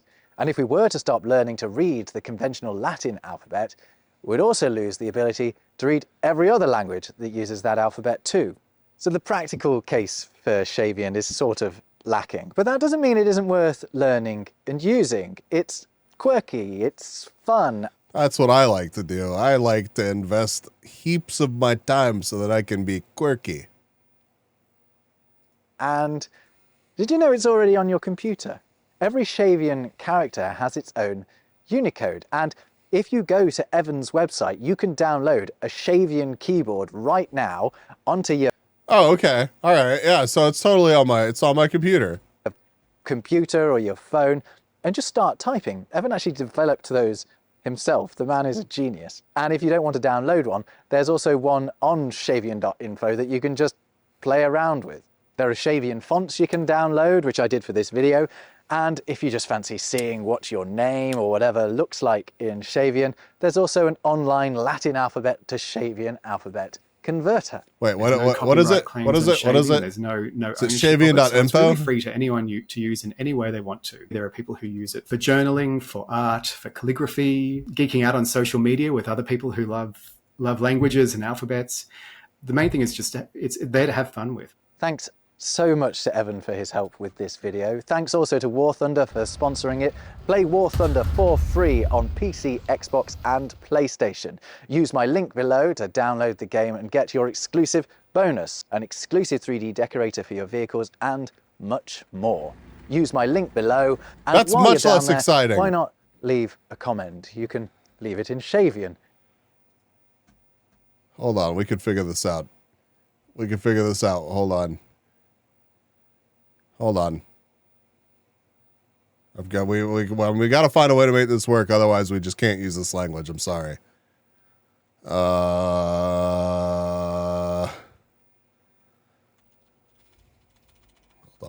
on.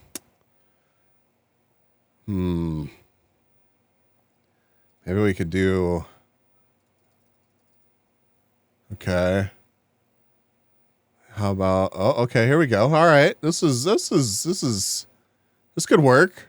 Oh no, that's not good. No. No,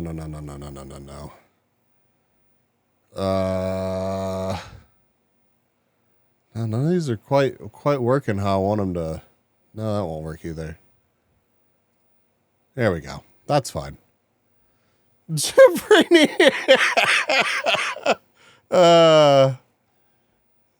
I'll just continue to laugh in Spanish. You know what? I support you in your mission to do that. Well, that was certainly a journey that we went on together. It's like, I know I'm giving it a hard time. It is interesting. And it is kind of, wouldn't it be nice if we could look at so many things in life and just like make them better without fucking up so many other things in the process? Because there are so many things that just could be better, but it would just, it makes so many other things more difficult. So it's interesting, just way too silly. Oh goodness, what's this announcement? Wait. I need a backwards translation.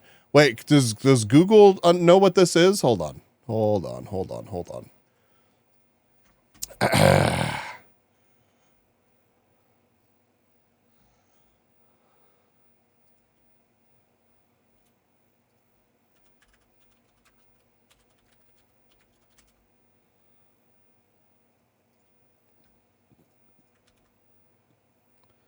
Yes, no, that's, yeah, absolutely. That's English.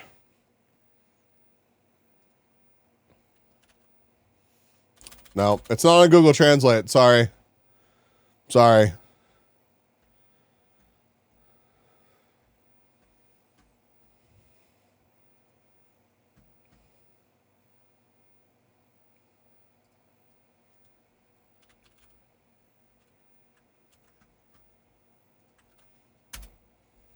There you go.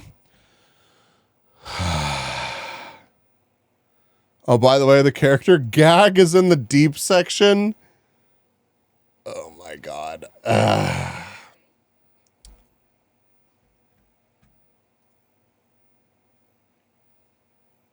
You're right. It is.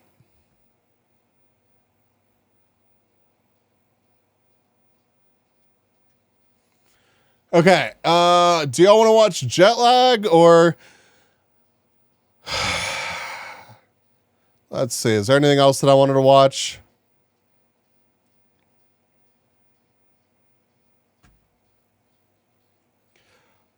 I was kind of tempted to watch have y'all seen all the drama about the anime localization stuff? Because that has been actually kind of insane. Announcement was in this chat in Shavian mode only, and it returned with his cat is in Savian Gmod only. Yes. Yeah, it's kind of nuts. I'm pretty drama ignorant. It's like it's halfway drama and halfway like, dude, are you fucking serious? What, the anime localization drama this time? It's usually dumb. It's always dumb, but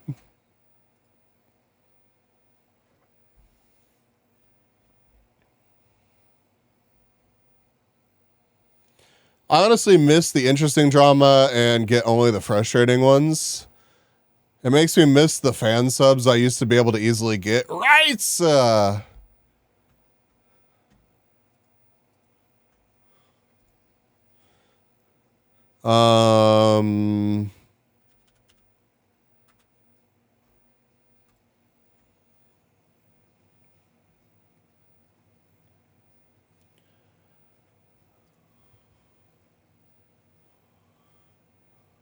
Dude, there's been a lot. There's been a lot of it. Hey, what's up, guys? Rob here.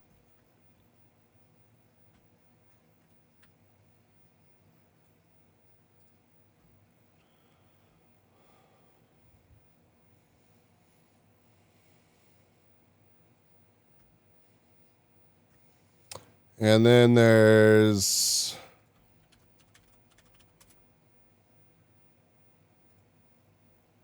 me right there, and then whoa.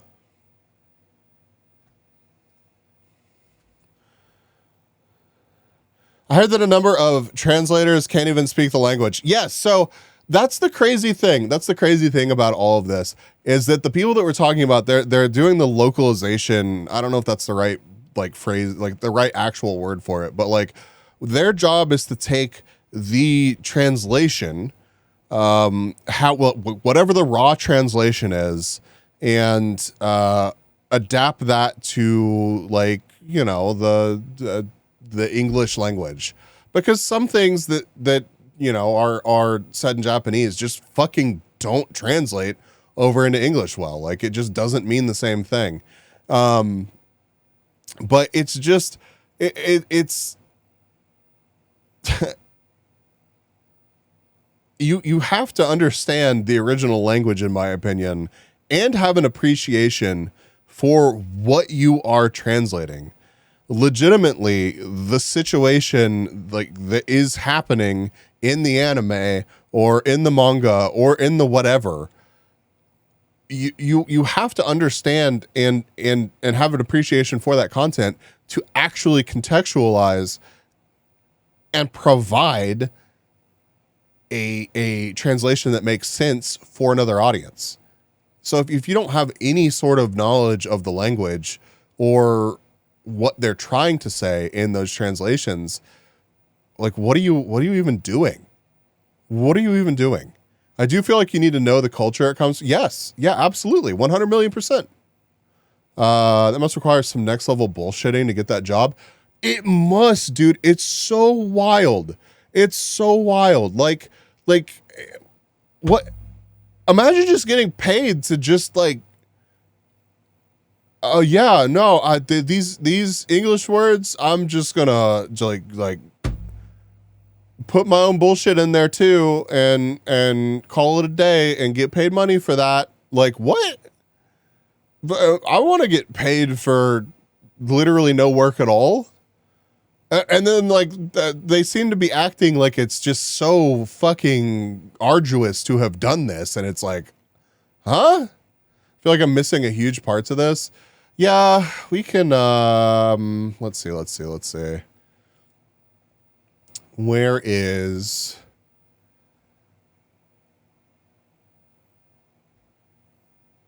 Let's see. I can search on my own, no worries. This is, however, the argument that localization needs to change elements to make sense in the culture of the viewer, as things don't necessarily translate well for viewers otherwise if they aren't deep in the... Yeah, absolutely. Yeah, they absolutely do need to make those changes in those translations, like, for sure. For sure. I don't honestly know which one is the best to watch, but, like, I think that it was... Hold on, let me see. Hey, what's up, guys? Rep here. So you'll never guess what today's video is about. It's another round of localizer-related drama, because localizers and their supporters can't help but dig deeper and deeper holes for themselves because they keep reacting horribly to the recent public criticism that they've been facing. Yeah, I mean, they do, but...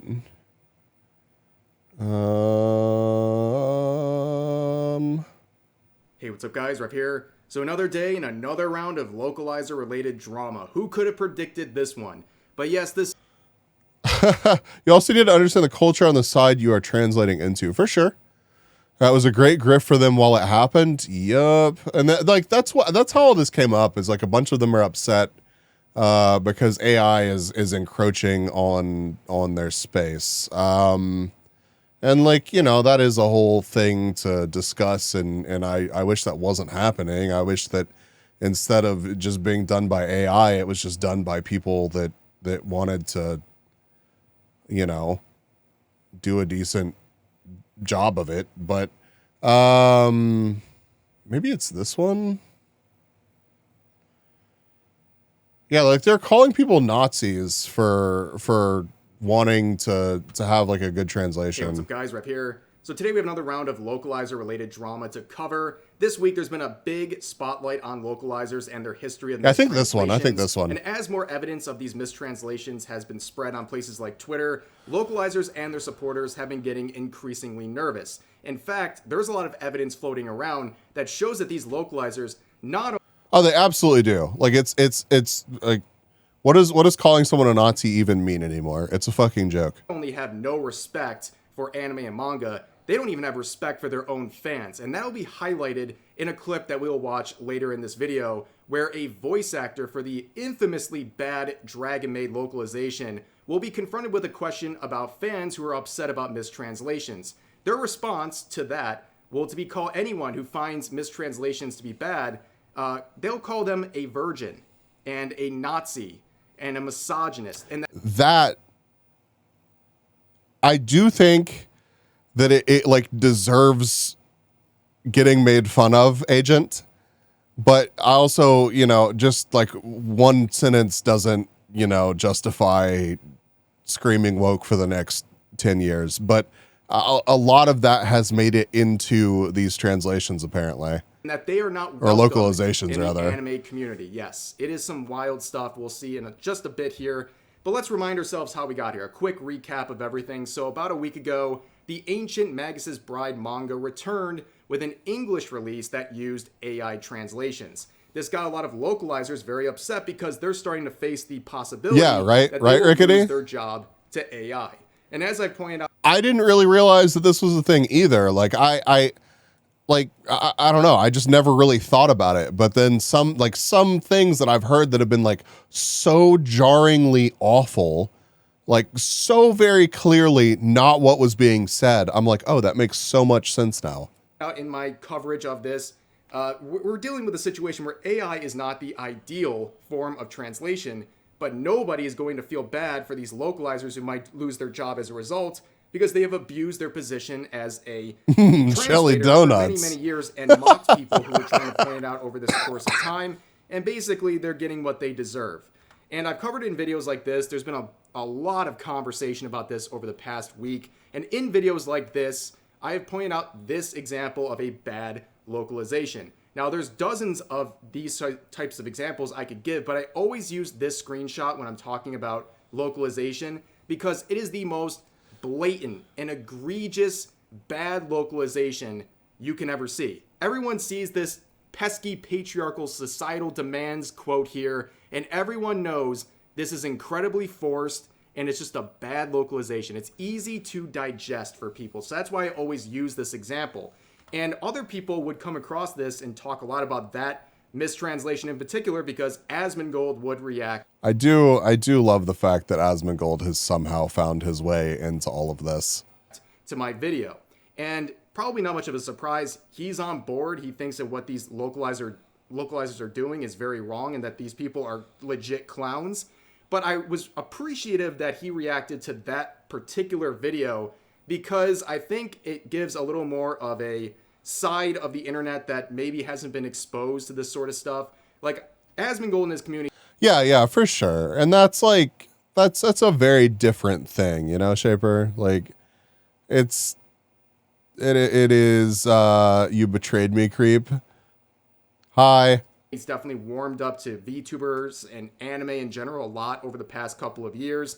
But one thing is definitely for sure, his audience is not as familiar with anime and manga as an audience like mine, for example. And we've been talking about these bad localizations for a very long time. But people like Asmongold and a lot of his fans, they're not really aware of this stuff. So when he came across the Dragon Maid localization, for example, it was so outrageous to him, he literally didn't believe it was real until he found out that, yes, it is very real, and his reaction is priceless. So basically, you have a translation of a scene from Miss Kobayashi's Dragon Maid where Luca is basically saying, I wanted to wear something different so people wouldn't look. Yeah, I think that's honestly like part of the problem here is just like it needs to be. A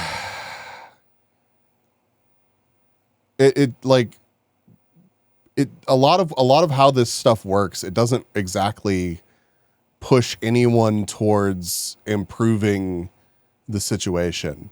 And then you also have an actual language barrier between original creators and, you know, the people that are doing the localization. It's not like there's a spectrum clearly of people who are like upset about this, right?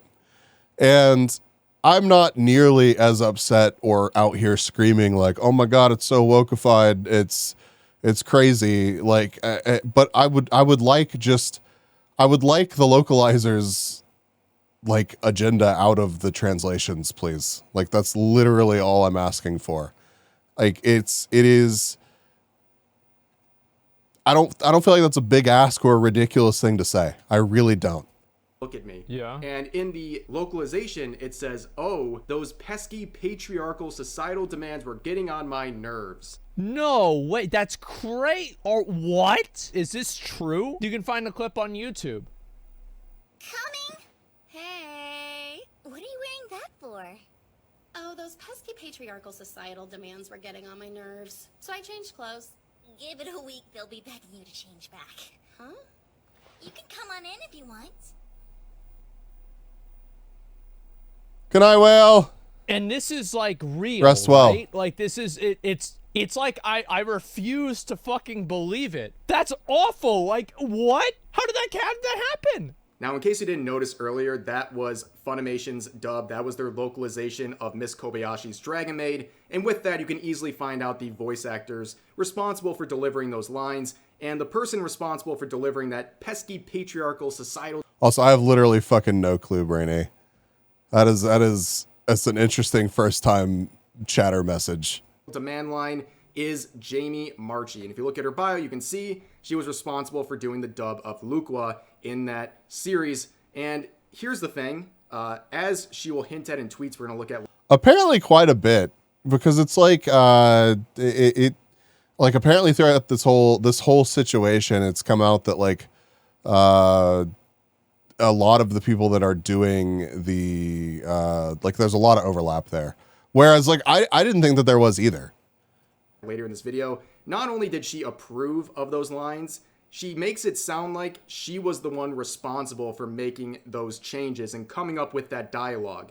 So now she's faced with a situation where people know that she's the one responsible for that dub, and a lot of people have been criticizing her on Twitter, and unfortunately for her, a clip has resurfaced that's not making her look the best. So thanks to this user for sharing this clip on Twitter. This is a Q&A of the My Hero Academia cast, which of course includes Jamie, because she voiced one of the characters from that dub. And basically, this clip is, as they say, beyond human comprehension. The things she's going to say in response to a simple question about mistranslations will blow your mind. So let's have a listen together. It's a stroll of power, and I appreciate it. Well, I'm kind of scared to ask this question now because I don't want to bring down the room. So this is more directed at Jamie, but all of you. It's so quiet. Go. I'm excited about it. I'm ready to bring input down on the this. room. Let's do it. We need a spotlight. So Funimation has come under, let's call it criticism for how they choose to adapt their scripts for like a couple unnecessary of shows. hate. Yeah, got it. Yeah. So you can see immediately playing the victim and deflecting any sort of criticism. So they're being asked about Funimation facing criticism for what will be mistranslations, and she immediately characterizes this criticism as unnecessary hate. And a lot of that I feel is directed at you unfairly. Thank you. So how would you like to respond to that kind of criticism? To the criticism, like, I have a vagina. How would you like to respond to the criticism of how Funimation chooses to adapt their scripts? Deal with it. How do you respond to people, your customers and fans, being upset about mistranslations? Her response: I have a vagina, deal with it. That is what she said, McLennan. Is, I have a vagina, deal with it. I feel like they're going to sell that on a cup or something, like cis male tears or something like that. But yeah, that's her response to, why are you guys providing mistranslations? This is literally a skit in South Park, by the way. Like, this is line for line, bar for bar, a skit from a previous South Park episode. But let's continue. Like, it's honestly, that's the truth. I am a woman. I am a funny woman. We are all talented, funny, powerful women. Just like anything else, you know, in life, when someone says, I'm a good person, when they have to keep telling you I'm a good person, that tends to be not the case, right? Like, they're overcompensating. If someone has to tell you they're funny like this, I don't know. It's. I just want to know what any of this has to do with the question. Like, genuinely, like, okay. That's my response to that. Miki, I need to check back in with Miki. It's been a minute. It's showing some insecurity, but again, in case this wasn't my abundantly bad, clear, Brainy. none of this has to do with the fact that Jamie is a woman. None of this has to do with any of these people's gender. It's about bad translations. People are not mad because you're a woman. They're mad because you delivered one of the most embarrassing localizations of all time. And people you support are actively providing mistranslations of other works in anime and manga. That's what people are upset about. Hi, not Ren. the fact that you're a woman. That is a deflection of blame. We are out here. It's going to happen. Deal with it. I'm sorry you're not getting laid. It's not about you. Move on. What? What?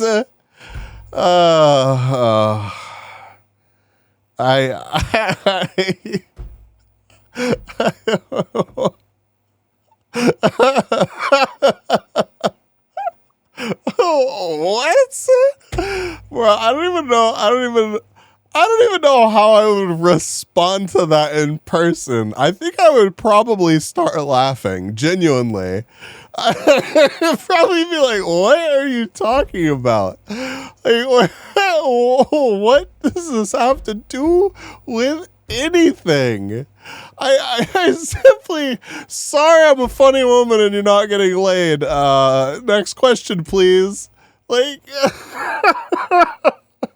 it's really, it doesn't seem real. It does, like, I don't understand how your brain goes from getting a perfectly reasonable question. Like, if you really stand behind the translations, like if you really stand behind the localization job that you've done, you could be like, well, I felt like, and like, you know, you could have answers ready for the scenes that people have the most problems with, right? And you could be like, well, you know, I really feel like because of this reason, it was necessary to bring up this this point. You know, you could have actual answers for these things and be like, I mean, hell, there's so many answers that are better, even if this person didn't leave, you know, with a changed mind or something, or with an answer that satisfied them. At least you weren't just insulting, like personally attacking them. Like, where did that even come from? Because I want to get laid, nerd. I'd ask you to translate that too. Could you localize that for me? Holy fuck. Oh my god, Ice. That would be... Oh my god. No, I mean, that's the thing though, McLennan, is like, I think the majority of the audience that would be coming to see these people talk probably is on board with what she has to say.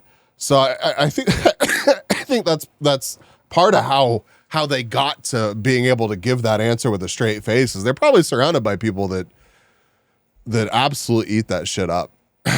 Like this, she's probably gonna get like a standing ovation for this shit. This is literally like a meme format. You're facing criticism, and you immediately dismiss your criticism because the people are virgins. Like right now, I'm a married man. I don't like these localizations. I don't like these mistranslations. Now what? Are you gonna have like a blue screen in your brain or something? Like, did I crash the simulation? This is such a petty and ridiculous response to valid criticism. Oh no. Oh no, the person I insulted has sex. That's my reaction. All right.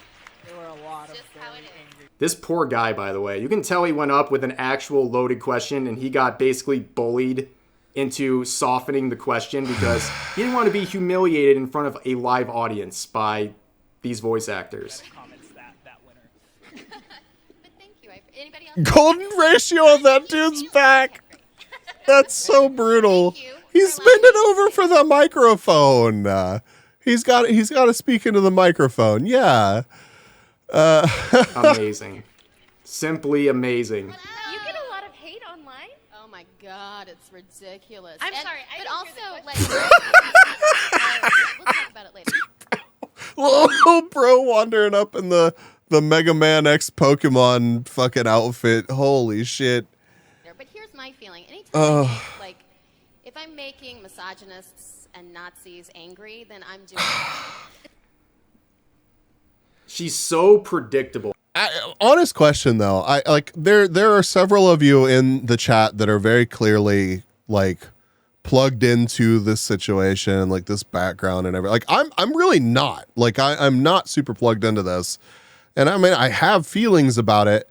And I would like, you know, I don't know if there's more context to this, or if like a lot of hate that she gets online is genuinely unwarranted. But like, you know, there's always two sides to a story, right?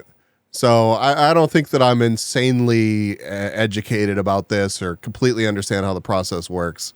So if there is something in this, like, you are welcome to have a different take than me. And I would encourage anyone in chat that wants to have a real discussion about it. Like, I will not let chat just jump down your throat and be dicks about it. You know, if there is more context that can be added,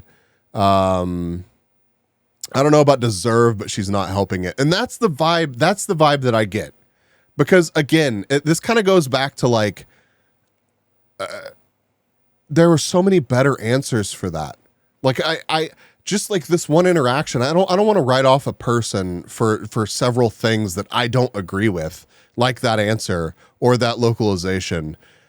But like that attitude and that answer towards this dude, the dude did not go up there aggressively. I don't even genuinely think that it was like outright malicious. He may have been stirring the pot a little bit, or have expected that type of response, but to have that sort of attitude towards it, maybe she's just tired of getting that same question over and over again. But I genuinely think that someone that goes to these kind of things and has to deal with this kind of spotlight, you don't really get to have that kind of reaction to people. I feel like it's just a bit rude. But she's probably had to deal with a lot of rude people. I haven't been around professional translators for a while, both games and anime. This entire discussion that the dude brings up is generally brought up by people that don't know what they're talking about and don't understand how translation works. She's also a woman dealing with dipshits and know-it-alls. She's probably just tired of the question and people, but that response, not warranted and not cool. And see, Seahorse, that's really where like I'm landing on pretty much like this whole situation. It's like, even if some like bad localizations have been done, or things that you want to like, I'm sure that there is toxicity basically from both sides on this. And what, in a perfect world, what I wish would happen is we would just get, some good localizations done. I don't think that you need to make fun of this dude for not being a sex haver. It's just kind of cringe. So predictable. Ladies and gentlemen, is it supporting Nazis? Are you a Nazi for wanting proper translations in anime and manga? Does that make you a Nazi or a bigot? Oh my God. Imagine watering down those terms so much to the point where something like Nazi means wanting Luqua from Dragon Maid to not talk about pesky patriarchal societal demands. Like, come on. Right, Brenny. Honestly, we don't want them associated with our fandom.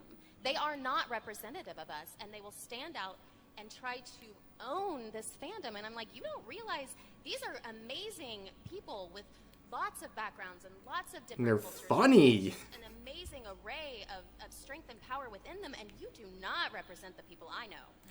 They are literally gatekeeping you now. They want to gatekeep you out of the anime community because you want accurate translations. This is what they're doing. They're so insecure about their own mistakes that they literally want to push out people from a community they have no right to be a part of at this point. Because not only do they not respect the source material, they don't have any respect for anime and manga fans in general. And I think this clip is getting a lot of attention because of how absurd Jamie is. Like, this is an absolutely embarrassing response to a very simple... Nah, there's always going to be fan translations, and there's always going to be, literally just subtitled content. Like, if you're not a fan of a dub or something, like, it may be a bit more work than you want to go through to find the type of translation that you want. But at the end of the day, I just don't think it's like, there's a lot more to all this. Like I'm not incredibly familiar with this creator's content. I've just seen that they've been kind of at the forefront of this current discussion. I don't think people realize translation isn't a black and white wrong. Yeah, no, I 100% agree. I'm gonna meow in Japanese and say yes. It's Jesus Christ. Rev is a dipshit and an asshole. Yeah, it seems to be like a very like there are a lot of people with a lot of feelings about Rev. So just because I watched a video of theirs isn't some sort of endorsement. Glad you understood. He's very two-faced in the way he presents stuff, and will call out people he doesn't like for doing the same thing he does. And that's kind of why I want to. Why I was bringing up like there's two sides to every story, and I'm sure that that this person that got asked the question, I don't even remember their name, is probably fucking tired of that question. It's just it is difficult to be the bigger person, you know. But like I feel like from a lot of what I've seen, sadly it's their job. Yes, yeah, that's kind of what it boils down to. It's frustrating from an outside perspective, looking in at this and seeing the dismissiveness and just like poor handling, in my opinion, of the situation from some of these people. And when you look at like there's been some videos from Japanese creators highlighting this recently too, and like when Asmongold got involved, a lot of people got pulled into this discussion. That's how it got put onto my radar. What I think is this whole accurate translation stuff goes back literal thousands of years. Yeah. I mean, and that was one of the most shocking things to me, though, is like, and I don't even know how true this is, but like, just not really being that plugged into the culture and like freely admitting that it makes me go, how does that work? You can find historical texts where people arguing about the same stuff. Yeah, I believe that. Look good in front of public, no matter how tiresome it is. It's really hard to do, though. Like, it is so hard to do. The thing is like, I've seen multiple examples of this person acting the fool online, and it's not a good look. And like, that kind of behavior makes me doubt them a whole lot more than if they weren't acting like that online. Because there's a whole lot of tweets from this person that I'm just like, oh, like, why are you doing this? So bees looks fly no matter what, even oh my god. Speaking of drunk, I plan on doing another drunk stream probably within the next 2 weeks, so that will be a thing. But no, big agree on that last statement, Seahorse. And I feel like that's the biggest problem in this situation, is that like the people that are doing, like the people involved in this current drama, kind of just need to do better. And then no, like all these people that are criticizing them, it'd be a lot more difficult for them to criticize them if they were, because as silly as I think that localization is, and some of the other examples that I've seen, which I'm not going to dig up right now, as silly as I think some of those translations are, it would be a lot easier to defend themselves, like if clips like what we just watched didn't exist. But they do. My dad asked earlier to explain the word fuzz to a Dutch person. I froze up because, see, I don't understand. Why is that? How is that difficult? Explain, agent. Anyways, this is absolutely insane. And you can watch, like, it's not just Rev that's been talking about it. I think Asmon's reacted to a couple of Rev videos, and holy shit, Twitter. So it's gonna be interesting to see how all this plays out. I will say this again. I said it earlier. I don't like the idea of AI doing this kind of thing. I would genuinely rather there be discourse and like people upset about translations than AI doing this localization. I just would like to see the people doing the localization stand up for their choices and explain them. And I understand that I don't know the perfect solution to this, and I'm sure that's, part of the problem is they're just fucking tired of explaining themselves, but there's got to be some kind of way to have a statement you can direct people towards or something. The number of times that Suvi's had to ask Is there an equivalent for this word during? Yes, right? Yeah. The number of times I've been in Subi's streams, and this, you can tell she stops and looks, leans back, and is like, no, I don't know. Yeah, AI can't really do localization. Translation, localization is art. We'll see how AI does with that right now. We will. It's going to be interesting. I don't think fuzz needs a direct translation of all those German words that are an entire sentence in English. Oh God, that's going to hurt my brain. That's going to hurt my brain. Imagine if she were able to say, let's analyze the joke from multiple perspectives and have a talk, say a panel. Right, Ice. And that's an eloquent way to have put what my rambling has pretty much been. If you're constantly explaining an action, most people would have a canned response by that point. Yep.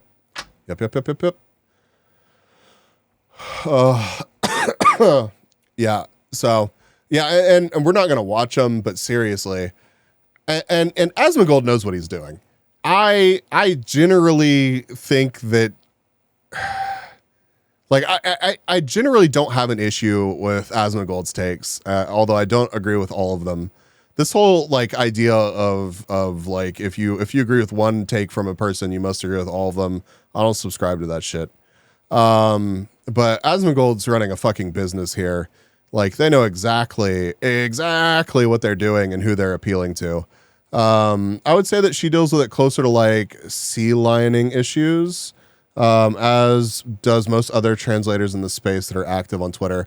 Yeah, and I think that just leads to more issues. I want Asmongold to sponge all of the reaction money, even when I disagree with some stuff. He does a hilarious job. I agree. He does. I think he does. Him and his team, they do a fantastic job. I don't substitute to everything Bees says, but I do subscribe to the Only Bees, and I appreciate your support. Continue subscribing to the Only Bees. It's the best content around. But yeah, I think he has like 2 or 3 videos on this shit by this point. Shall we completely switch gears now and watch the new jet lag? I want to watch it. I'm ready for it. Hold on. I need to make sure that's not work. I just want to run my fingers through his chest hair. That is an incredibly disturbing sentence.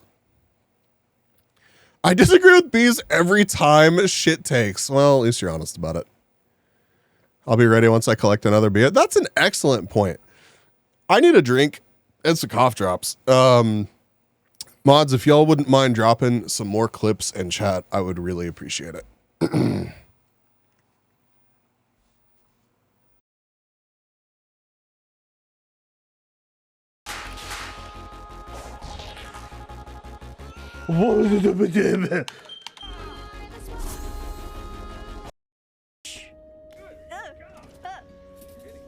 Titties.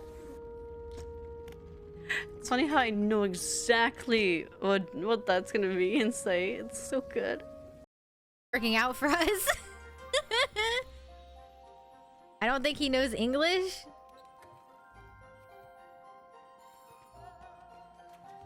I mean, it sucks.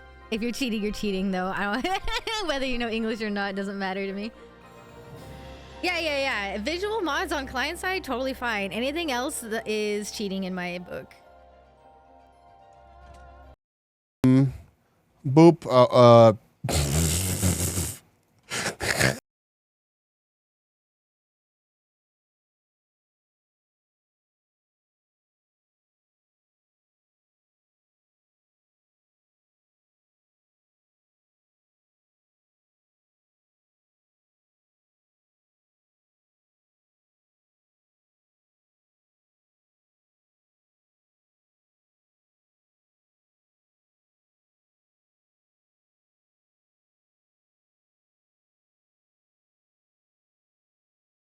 What, are you going to try and jump on me? No, maybe. Alright, get ready. Oh. I need to move the box. Let's try that again.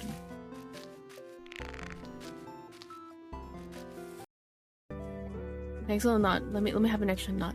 Here's a duck noise for Tasma. Wow. There you go. Oh.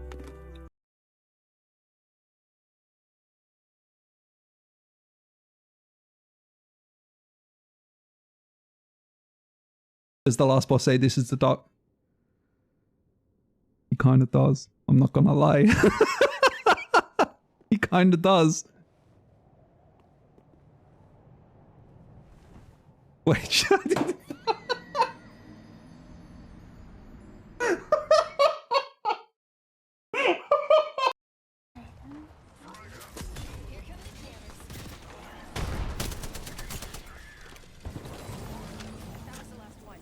I'm back.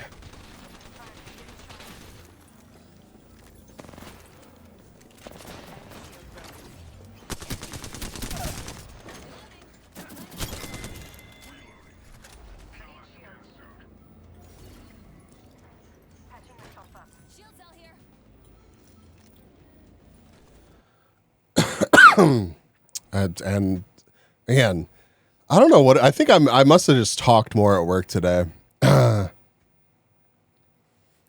Always cute. It's always fun seeing a cute VTR avatar completely monster people in PvP. Yeah. Not aid in harming environments like this where animals live and thrive, and they worked. There's Wow. endangered species Wow. right there.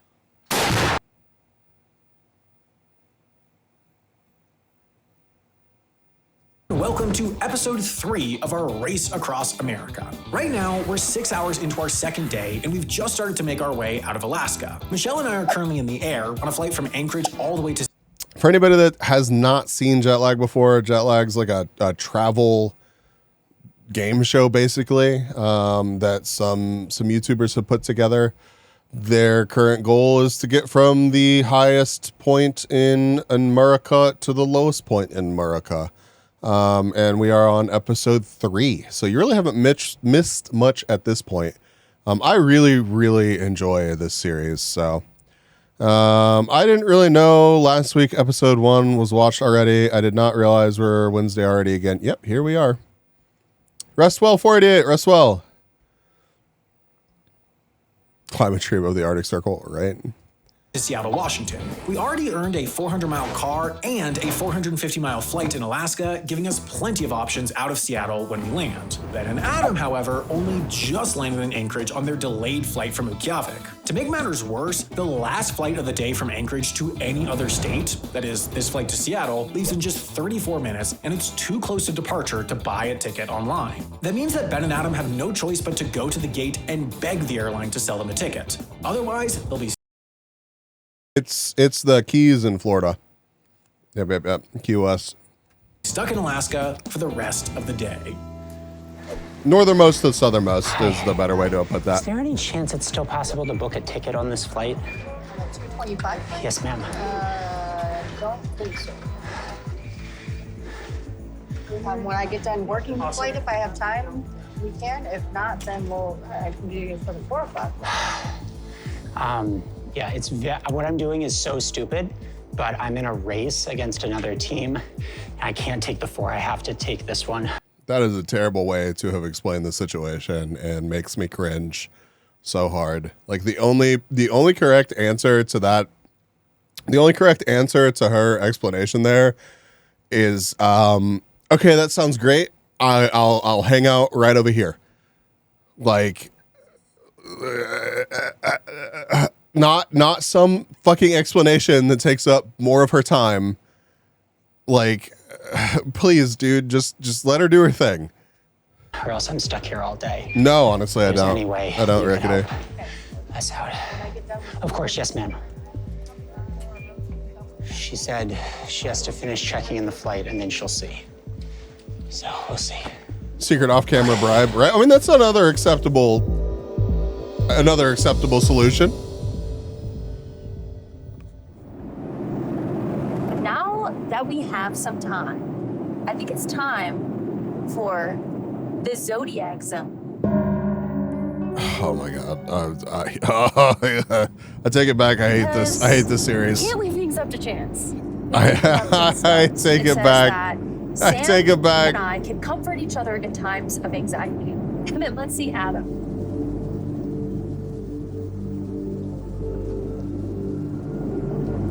Oh, I can't pull up Adam's.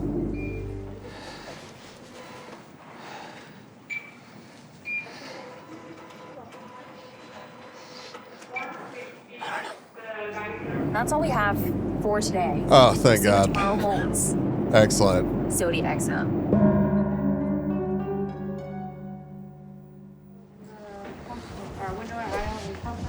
It's under 30 minutes now. So I think the system might not even allow it. Okay, so you don't have a ticket at all? No, ma'am. 2 passengers? Yes, ma'am. The 4 o'clock flight's the only one that comes up. There's no possible way to get us on this one. No one you could call or... 4 o'clock flight and then put you on standby. Okay. Sure, yeah. If you can put it on standby for this one, if that would let us get on, that would be great. Yes, of course. Yeah, the people at the gate. Yeah, I yeah, the whole territories thing. Yeah, I think you're probably right, McLennan, and yeah. But yeah, the people at these gates are like they have all the power, like for real. Be so nice to the people working the gates. The Amazing Race is what I was thinking of. I mean, I've seen like the Amazing Race and stuff like that, but I don't remember a ton about it. I've always loved the concept, but I've never really gotten super into. I'll put it this way. I think the last like reality TV show that I really like seriously got into was like one of the first seasons of Survivor. And Small B just like really, I don't know. I just wasn't so disillusioned with reality TV yet. So like, I don't know. I've just never like, it's difficult for me to get into a lot of TV shows. Were you ever a Small B? I'm, you know what I mean? You know what I mean? Yeah, no, that's fair, Rickety. That's fair. Yes, Mid Valley. Yes, I've seen that. We can get on? We can get on this? Yeah. Thank you so much. We can.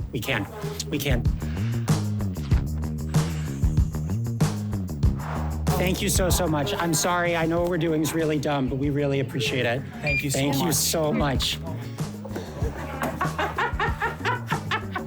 I can't believe they pulled that off.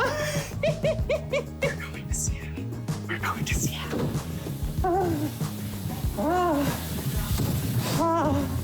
I really can't believe that worked. Right. Thank you so much to Julie, who did not seem amused by our bullshit, but ultimately saved our ass. And now we're both going to be in Seattle. So, I'll see you in Seattle. Let's go. Yeah. For sure, Mid Valley.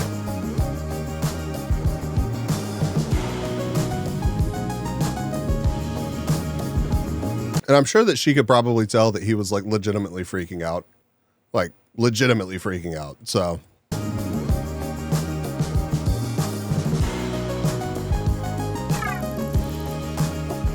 that's so crazy that they're actually both in the air at the same time.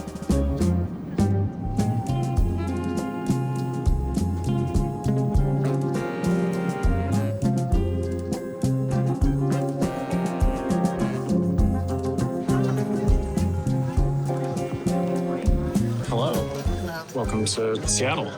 We're here. It's raining. I'm terrified. Good news, we're in Seattle. Why are you terrified? And Adam are not. Bad news, we expected them to miss their connection. And they didn't. Their first flight was delayed. And I don't know how they would have made that because we checked a bajillion times. You cannot book a Delta flight within 45 minutes, and they landed within 45 minutes of it. They'll be in Seattle? I guess Nice. The reason why we think that happened is because we have heard nothing from them. What are you going And there they for, should have Rickety? Plenty of time to do challenges and all the incentive to do challenges. So I don't know how they would have done that. This is what I'm telling you. It is Scorpio season, and Adam is a Scorpio. Stop this it. Is the kind of Stop it. I don't know if the Delta reservation system. I love his response. Listens to Scorpio season. The good news is, though, Oh, nice. That's leaves us awesome. With some pretty good challenges to do in the next 2 hours. I mean, I think the one that we want is really that random card. Yeah, it's not on the. It's Give not us on back board the New yet. Zealander. We've got to complete everything else until it is, pretty much. Okay, so just so we're clear, this is our plan. Each day, Yeah, there's I'm a fine. different deck that new tickets are drawn from, and Michelle, being Michelle, has memorized every single ticket in every day's deck. On our flight to Seattle, we realized that there's only one more powerful ticket. What? What? Oh my god. Every ticket in every deck for every day, dude. What? Ticket in today's deck, the 600-mile flight on a random airline, and we'd be able to earn it pretty easily because one of the spots on the random places map is in Seattle. So we're going to try to burn through easy challenges on the flop until that ticket comes up, allowing us to grab it while Ben and Adam are in the air. First up, face cookie. Put a cookie on your forehead and get it in your mouth without using your hands. Okay. Okay. Cookies secured. Ah, a casual $13. Jesus Christ.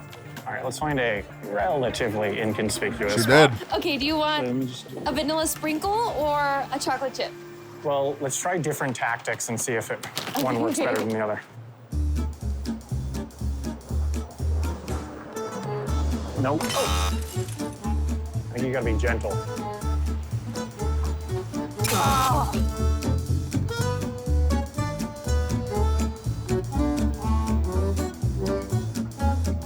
Is he wiggling it with his eyebrows? Oh, I'm on my eye. the nose is what's tough. I'm on my eye. Okay, I'm blinking it down. I'm blinking it down. Okay, watch out. You're leaning a lot, so you gotta be careful here. Tiny Not too much, cookies. Well, I mean, wait. That's what I would buy too. That's pretty good. No, a little bit this way. Yeah, a little bit this way. Yeah. Oh, that's pretty good. That's pretty good. The tongue trick. No, more out, more that way. Ooh, that's pretty good. That's pretty good. Oh my god. That's ooh. Oh my god, I just touched Yeah, it. Oh my god. towards here. A little bit more, I think. This way. Oh, Just- there we go. There we go. Just let her do it. Just let her get the cookie into her mouth, dude. Just let her do. She has it under control. Holy shit, man, you're stressing me out. There we go.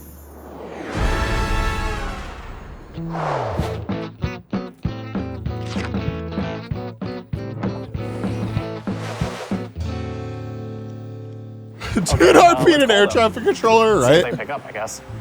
It's did not just a procedural step. We don't expect them to pick up, but this does, It confirms they're on the plane. which I really don't understand how they did that. Okay. Let's do the flop. Big money, big money, big money, big money, big. Oh, Oh, Jesus Christ. 600-mile flight on a random airline. Go somewhere #random. Go anywhere on our list of #random places. Spend at least 15 minutes being #random there. Once completed, randomly generate a number between 1 and 7 to determine which airline you can fly on with this ticket. Let's go! All right, Okay, so off we to can Artie go McPhee's. straight there. Yeah. Come on, Sam. Slay. This was the right tactic. Let's go! Slay. Yes. Yes. Thank you.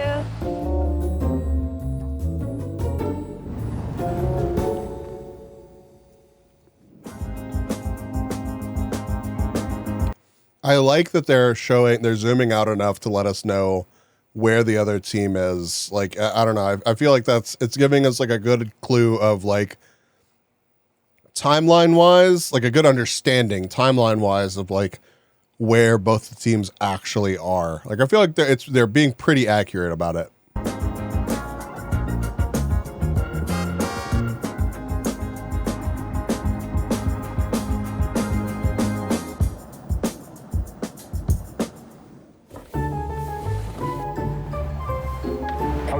We have arrived at Archie McPhee. So all we have to do is visit, but I figure we should at least buy a thing. We should find something to buy. We could do a silly random montage and Maybe. dance. Montages can be expensive though. Why? A lot of editing time. Oh. You gotta sync it up to the music. I think Ben and Adam are down for a montage, right? Right? Montage. Well, I mean,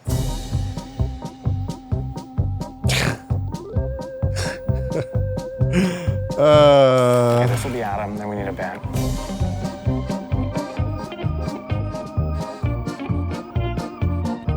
It's so goofy.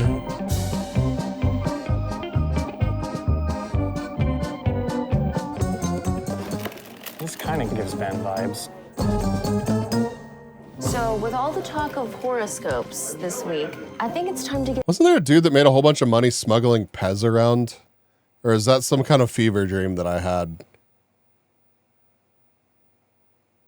I think that was actually a thing. Somebody Google Pez smuggler and let me know if that's a real thing. Get a scientific answer on how this week is going to go. So let's find out. Now seems like a good time to reevaluate who you choose to spend your time with. This does not bode well. I think we've been doing excellently as a partnership, right? Was it? I don't think it was. I don't think it was drugs. I thought it was just like rare Pez. All right. Maybe it was drugs though. I don't know.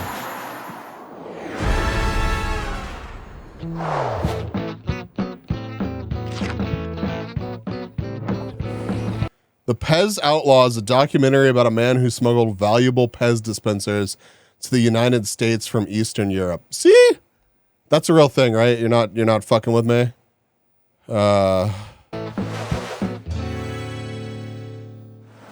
Solid day. Yeah, good day. We made some ground. Watching that at Ben work and Adam tomorrow.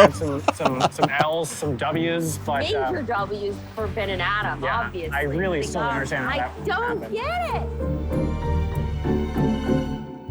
Ah, I see.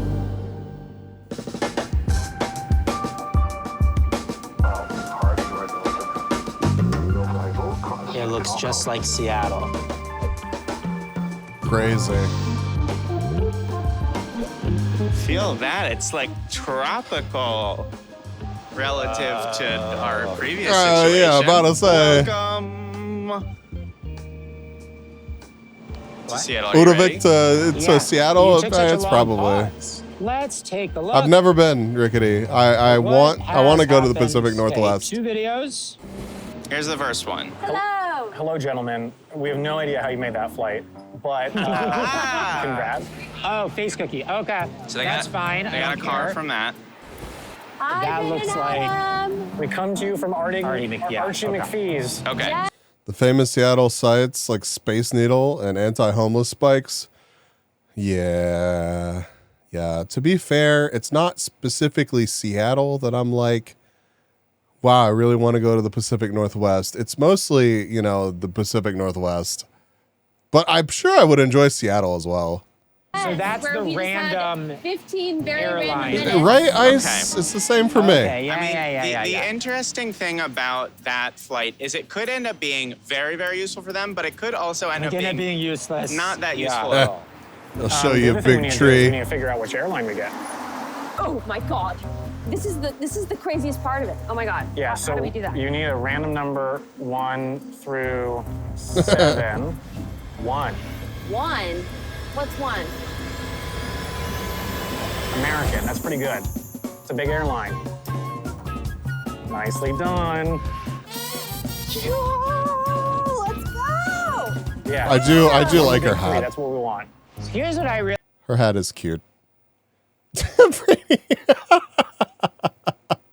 really think the situation is.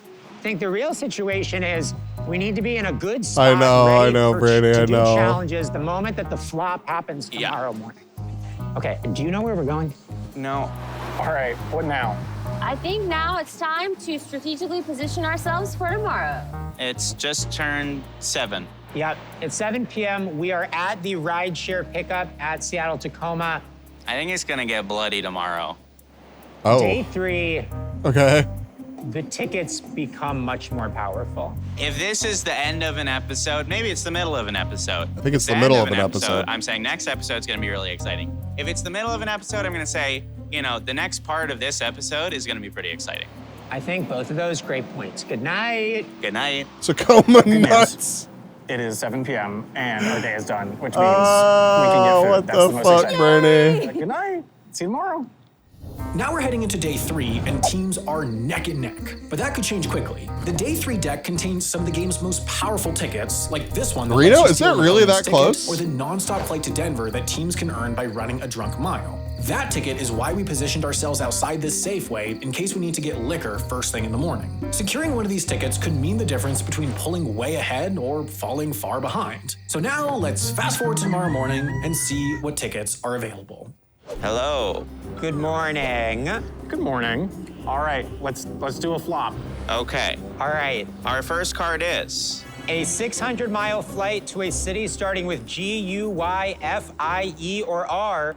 If you visit a diner, drive-in, or dive. Oh, that'd be fun. Our second card. A 300-mile car for wearing too much denim.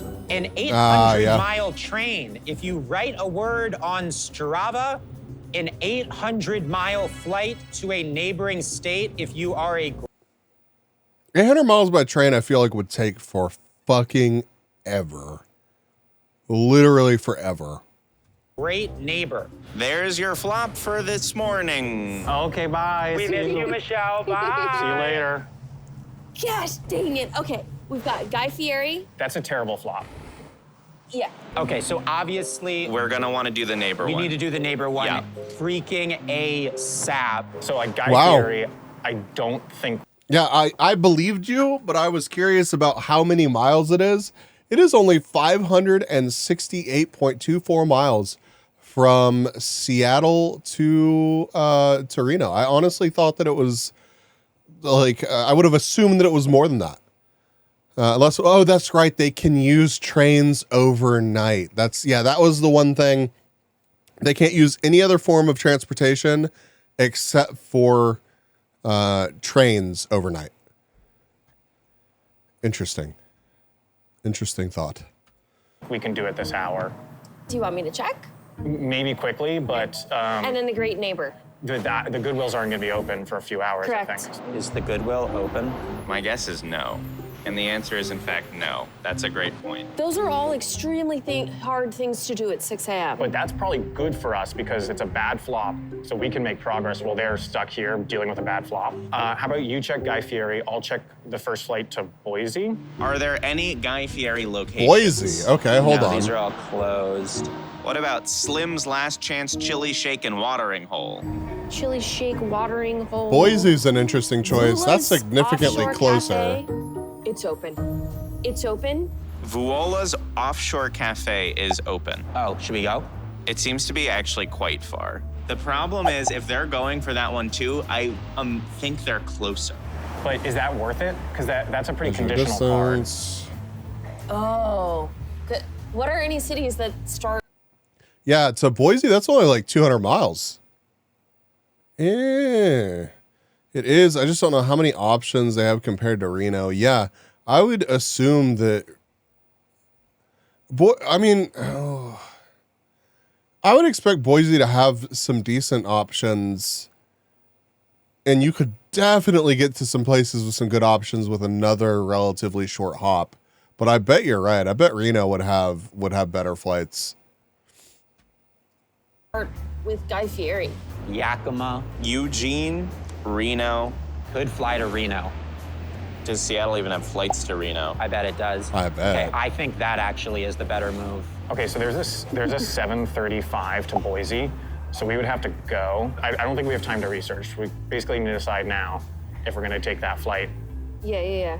I'm getting us an Uber to Vuola's Offshore Cafe, and I just have to hope that they're not also headed there. Dude, he's Right? stressing. He's stressing so much about it. Do it. Let's do it. Airport? Is that what you're That's a telling good me? point, I think Ice. so. Lock it in. Lock it in. Great. Although, when did they film this? Did they say? Hey, for Sam.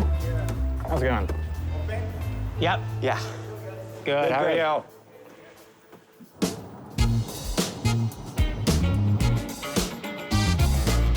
Thank you. Have a good one. The good news is, if anything really quick comes up, we might be able to do it in here. So we should, you know, finger on the trigger. Wait, I shouldn't say that in an airport. Well, Ben, I'll go ahead and tell you, I don't see them. Okay, that's a good sign. Good morning. Hi.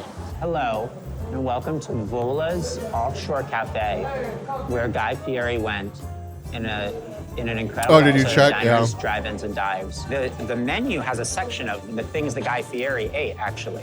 Salt Lake would be money though, for sure. Salt Lake would be easy. So this is super convenient. Which one do we want? All of these are gonna make us feel awful. Yeah. So I was looking at things. Basically, there are 3 good places we could fly with this card: Reno, Nevada, Idaho Falls, Iowa, and Great Falls, Montana. Probably the first 2. Would Idaho Falls really be better? Karu! They're becoming more common again. Can we get a shout out for Karu? The rare bee streams are becoming less rare again. It's good to fucking see you.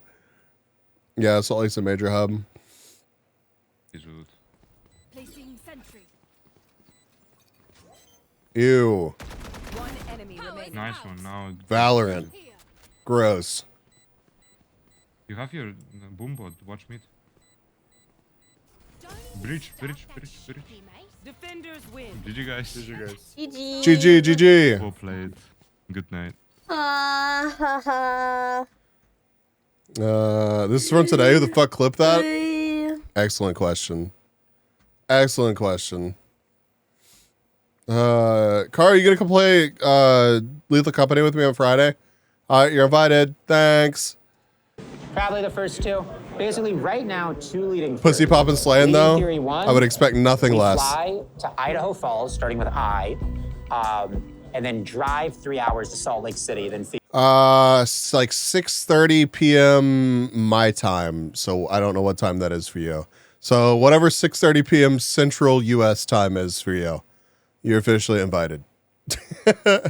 And I'll if you're actually interested, I will let you know what mods and stuff like tomorrow, and we're gonna do crowd control with a bunch of people, and it's gonna get silly, but it should be a good time. figure it out from there. It's not a bad move. I mean, frankly, if we... No, it's like literally what right now we're observing Central US time. So yeah, it's 9:25 here right now. So CST.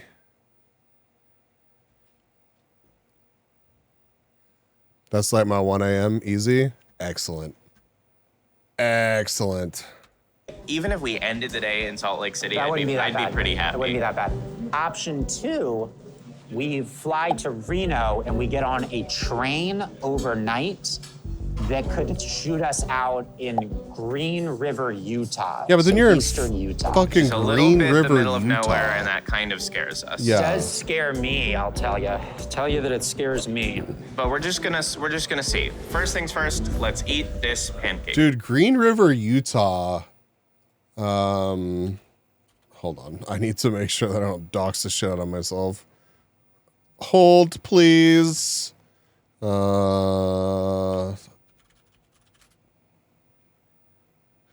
Fucking Google. Swear to Christ. Utah. Green River. Where the shit is Green River?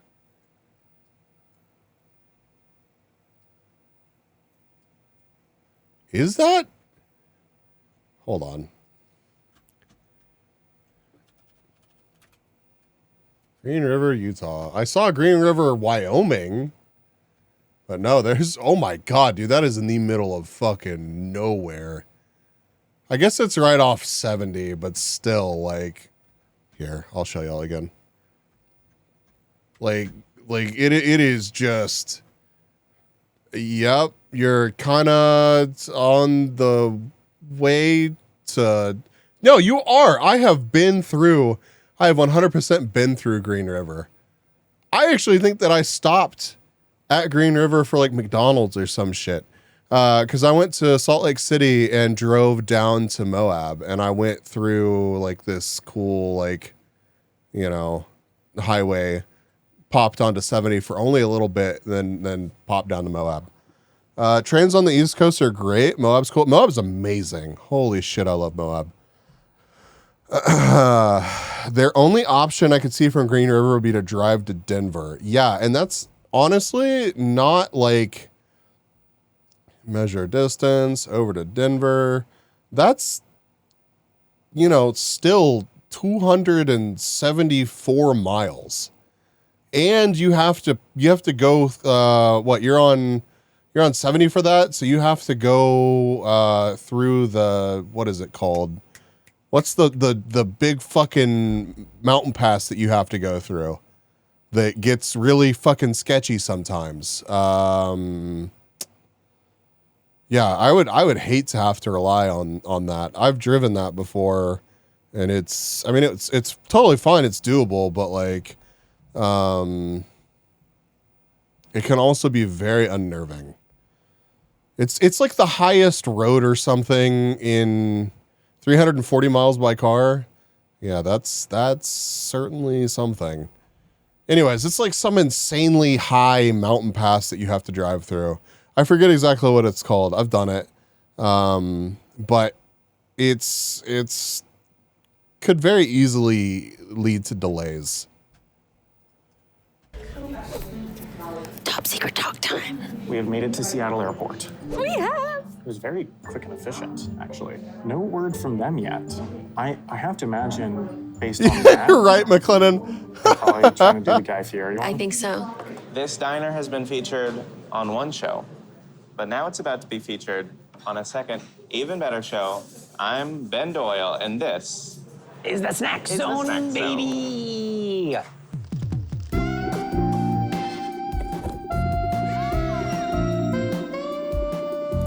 Today on the Snack Zone, we're eating a Chinese pancake. Now, what this is it's a pancake with ham in it.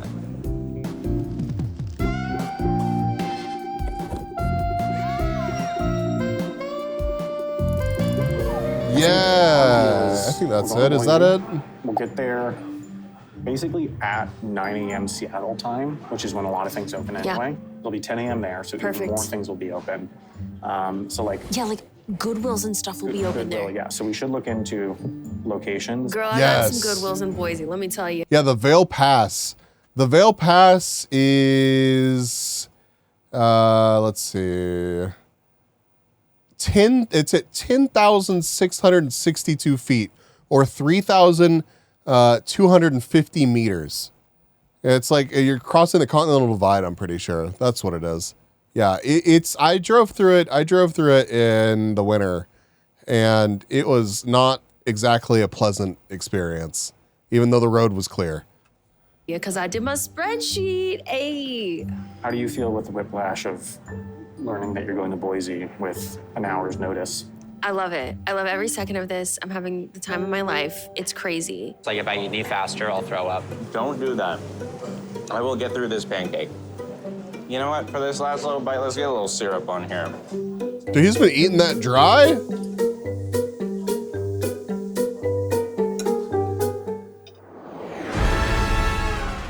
What an insane person.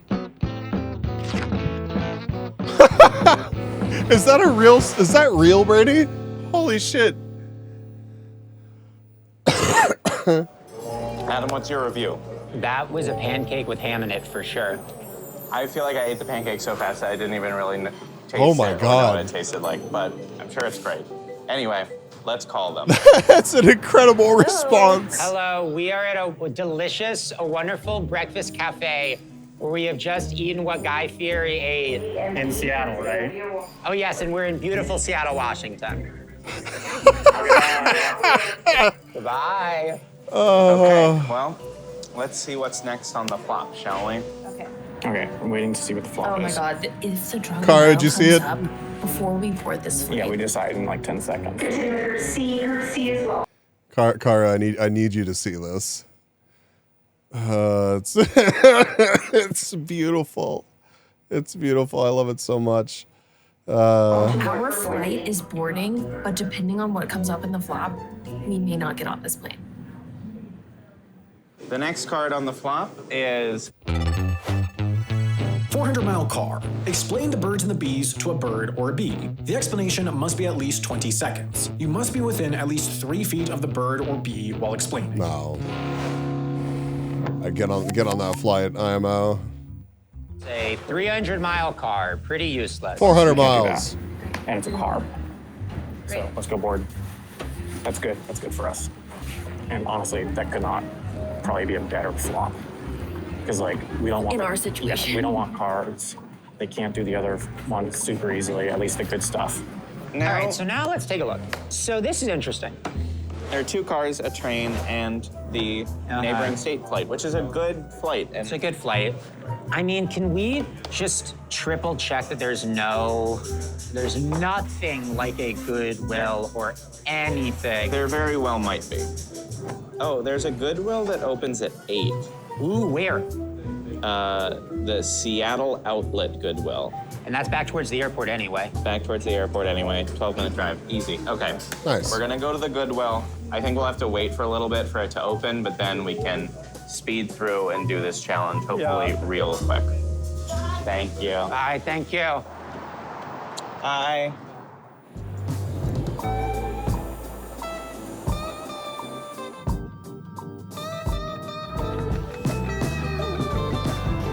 Man.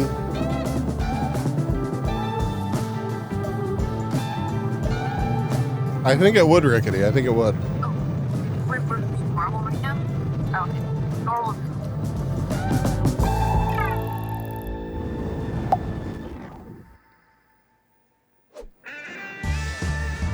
Man, I bet that cafe I'm not was sure amazing. what people other than us in this situation line up early for the Goodwill, but Okie dokie, we've made it to the Goodwill. But they told us that we could not film in there or bring our backpacks in there. We've sent Adam in to go rustle around for red sweaters and ties. We chose me to stay with the backpacks because obviously I think this is close enough. This has to count, right? I think this counts. am the strongest and most powerful. Lord! Therefore, I can defend the How are backpacks you? better than Adam. Okay, we clearly stumbled into a world we were not aware existed. No? It was insane in there. It was insane in there? You were, like, everybody got, like, stationed, and there was, like, a countdown until when you were allowed to like, get stuff, and then everybody just started going nuts, like, grabbing things and putting them in their cart. I don't know what they were looking for. These two sweaters and ties was $2.64. That's awesome. Okay, let's put them on. You take the big side, put it over the little side, and then loop it. No, you f***ed it up. Take the big side. I'm just gonna do it. Okay. Oh, these are very petite. Those styles of stores are becoming more popular. I actually think that Tyler has one now, where like the store opens up and there's bins everywhere, and it's like there's like a basically a countdown timer, and then they just like let you loose on stuff that they've just tossed into bins. Yeah, that one can be mine. This is like for a dog. Yeah, yeah. As long as it's on me. Are you ready to be a good neighbor? I feel like the spitting image of Mr. Rogers. Of Fred Rogers himself? Yes. Fortunately, Adam, I have great news. There's a lot of trash around here. Great. Well, this will be really easy. We have to pick up 10 pieces, and we actually should hurry, because if they are competing for this, I don't want them to get it. We've decided to spread disinformation. It's all about psychological warfare, right? It is. I think this is going to be a tactic moving forward. Yes. Yeah. Here we go. Oh, should I give context? Nah, it's fine. Trash. All right. So Now it feels that's like one Black piece of Friday trash used to be in the right there. 90s. Oh, there's a cup here. Yeah, early 2000s. 2, 7. Dude, this is a bag of it's a very aggressive ding to hear every time they pick up a piece of trash. Please stop. Dog poop, I think. I don't know what this is. 10. Look, here we We've did done it. it. Now we have to find a trash can. We do have to find a trash can. We should have started with that. That's compost. Here's garbage.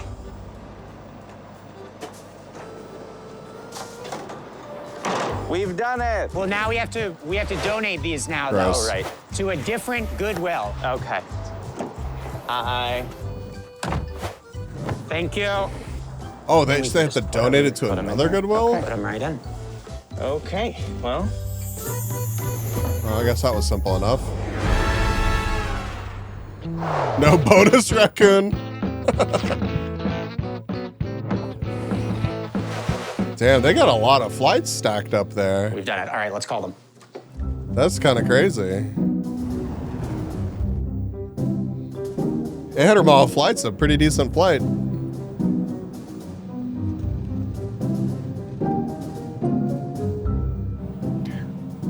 We have received a video. We just landed. Let's see what happened. Hello, Sam and Michelle.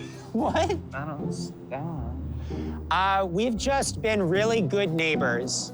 Oh, no. And claimed an 800-mile flight to a neighboring state. Anyway, enjoy flying to wherever stupid place you're flying. Okay, let's look at the flop. All right, time for the flop, then. New ticket, new ticket. 800 miles might be enough to get from Reno to Denver. Yeah. Make a giant roadside object look small. Visit one of America's giant roadside objects according to our map. Take a photo that uses forced perspective to make it look little.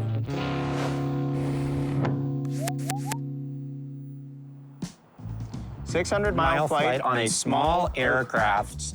Now that is a Interesting. pretty good one. I mean, the Why are you saying it challenge like is that? a little, well, actually, no, I think that there is a giant roadside object in Seattle.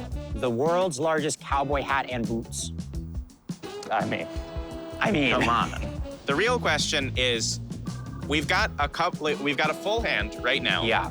And so if we want to earn any more tickets, we've got to use one. Right. So now is kind of the time to decide where we're going. Here's their plan. Ben and Adam are going to use their Guy Fieri ticket to take the 12 p.m. flight to Idaho Falls and drive from there to Jackson, Wyoming, where they can take a flight in the morning using their neighboring state ticket to get all the way to Denver. Michelle and I, meanwhile, don't have many great options out of Boise. Oh, so it's after 800 landing, miles, we but started it's burning through limited tickets on to the a flop to get something good to pop up. We started by 800 miles, but limited to a neighboring state. So like, I mean, I guess you could probably squeeze quite a bit of mileage out of that, but. attempting to write a legible 4-letter word by running a route on Strava, but I had a bit of trouble writing roll.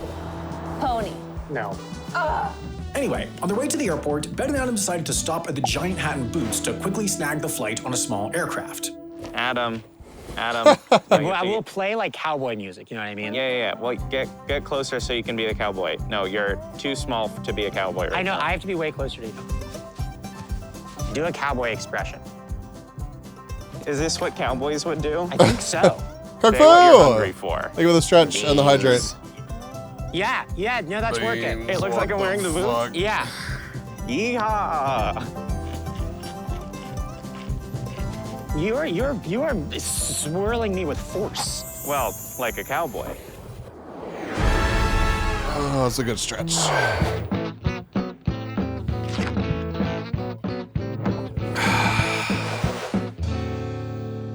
That got this ticket to pop up, which would be good in states like California or Texas, but neither team wanted it.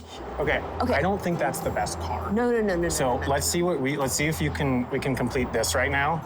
We are no longer going to be going through What does California that because we're going to mean? go through Idaho. And I don't want to go all the way south to Texas. Okay, stick to the plan. Rude. That meant we had to keep trying for a better ticket, so we went out into the city to try the Strava challenge again, and Michelle set out to write the word acid. Done. Hopefully Sam gets that spells acid. I'm ready. Okay, is it looking good? It's good. Oh, that looks pretty clear. Is it acid? It's acid! Yes! Nice job. Challenge All right. complete. Graphic. Let's give the boys a call.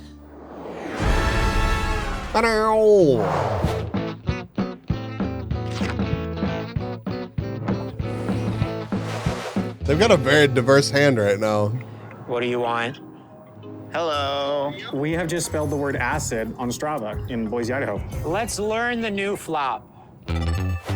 1,000 mile flight to or from an airport above 5,500 feet. Live like you were dying. Go skydiving, Rocky Mountain climbing, or spend 2.7 seconds on a bull. Indoor skydiving and mechanical bulls qualify. Rocky Mountain climbing is defined as laterally climbing 20 consecutive feet while at least 2 feet off the ground on a natural feature anywhere in the Rocky Mountains.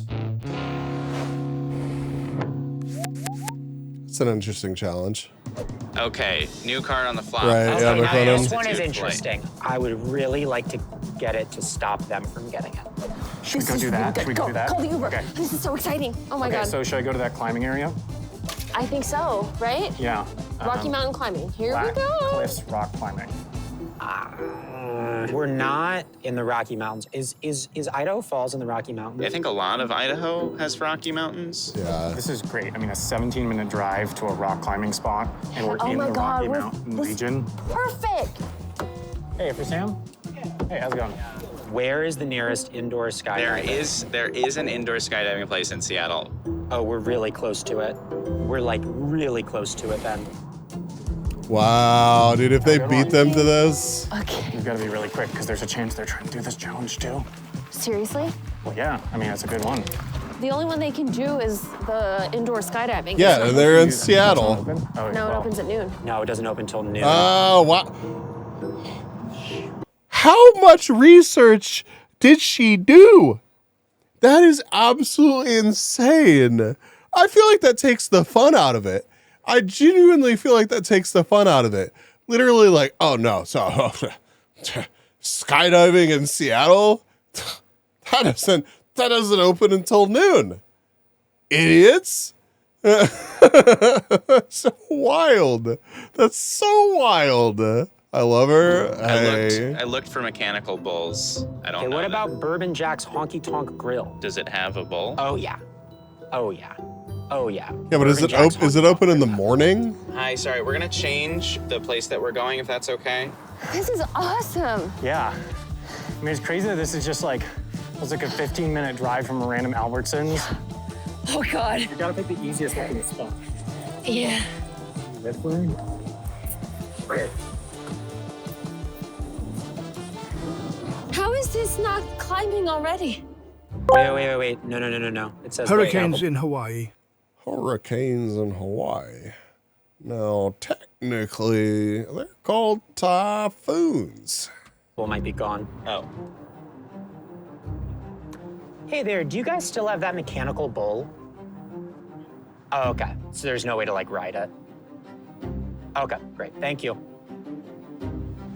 Womp womp. It's a no from Bourbon Jack's Honky Tonk Bar, Honky Tonk Grill. And they call themselves a honky tonk bar and grill. Let me keep looking though.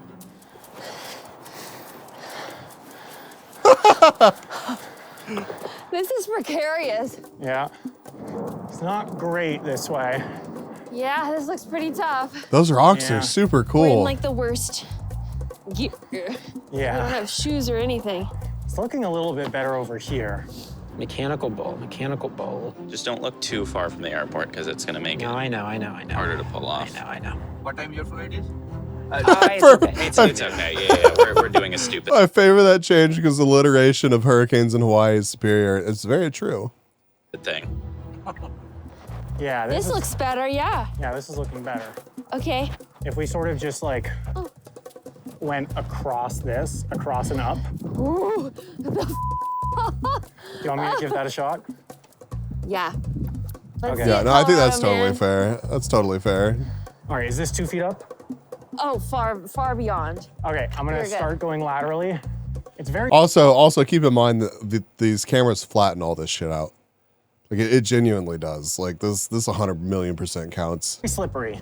I think if we could get it, we should, but seemingly we can't. I'm just worried also that if the nonstop to Denver shows up while we're in the air. Could. Certainly could. It's a real risk. Certainly All could. right. Welcome back to Seattle, Tacoma. I think we should like get through and go to like where there's like duty-free alcohol. That's pretty good. Sam started here and is all the way here. I think that's 20 feet. Let me just go over there to be sure. Sam, I think you have lived like you are dying. Let me live like I'm dying slightly more. Okay, got it. Okay. Is that good? That is beyond. Oh yeah, for sure, Ice. Probably not, McLennan.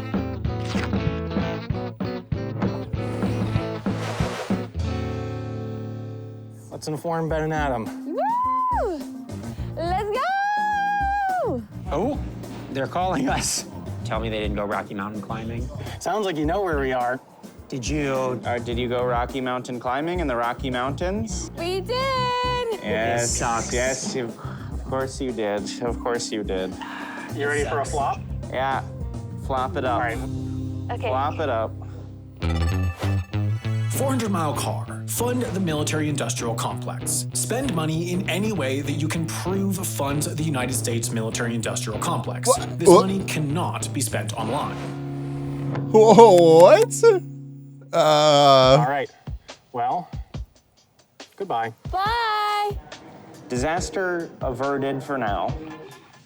They, again, like, they can burn through challenges all they want, but they're still in Boise.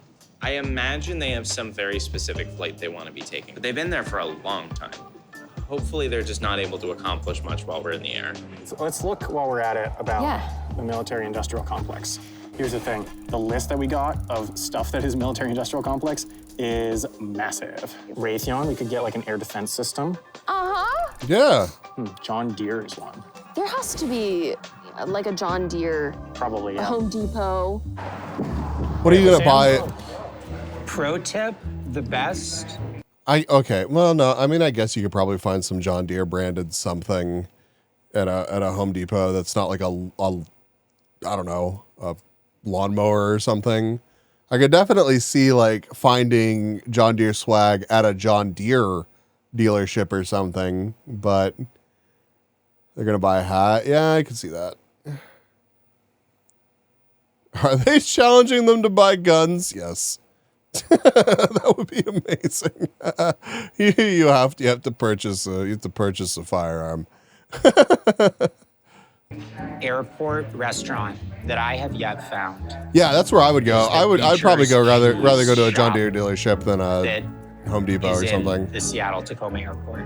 I discovered them because I started buying their very expensive frozen mac and cheese at Whole Foods, and then it turns out it's also a real place at this airport. I have to take my incredible lactate pill. The delicious taste of lactate. Minimum 1 AR. Okay, we're at Home Depot. I don't know, Rickety. Engine oil, that's what it was. John Deere Turf Guard engine oil. Oh, I guess that works. We're gonna buy this and then we're gonna FaceTime them, and if they don't respond, they're probably on a plane.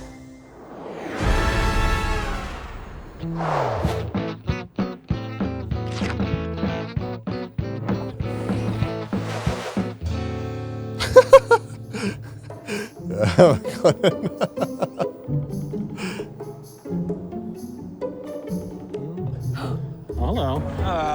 Stop calling us. We're just over here trying to enjoy our mac and cheese at the airport, and you keep calling us. What do you want? We have fun at the military-industrial complex. I guarantee you there were easier ways that you could have done that, but we're not going to tell you what they were. Oh no. New flop. Big flop date. 450-mile flight. Become a pumpkin parent. Acquire a What? full-size live pumpkin at least 12 inches in width at some point. You must travel with the pumpkin for the next 6 hours. If you are not in possession of the pumpkin after 6 hours, your opponents may steal any card from your hand. Dude, that sucks. Holy shit, that card sucks. Not worth. 450 flight pumpkin parent. Okay, goodbye. Well, okay, that's not exactly what we need, but we can get it really quickly. We can, but we have to carry it for 6 hours. That's fine, that's fine, that's fine. I already see pumpkins. That one looks healthy. And it's not too tall, which is nice. It only has to be 12 in one direction. Perfect. Grab it. What are you? You get on a fucking plane with that?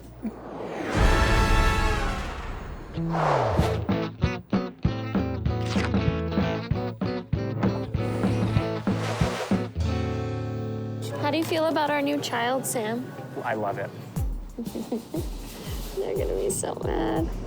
We're getting a call. What do we do if the Denver one shows up? Do we just leave the airport? I don't know. She's beautiful. Thank you. You want to know what her name is? Ben. Okay, that's creepy that you did that. Well, look at your outfit.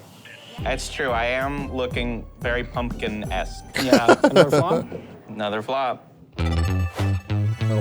Non-stop flight to Denver. 1 mile drunk, not high.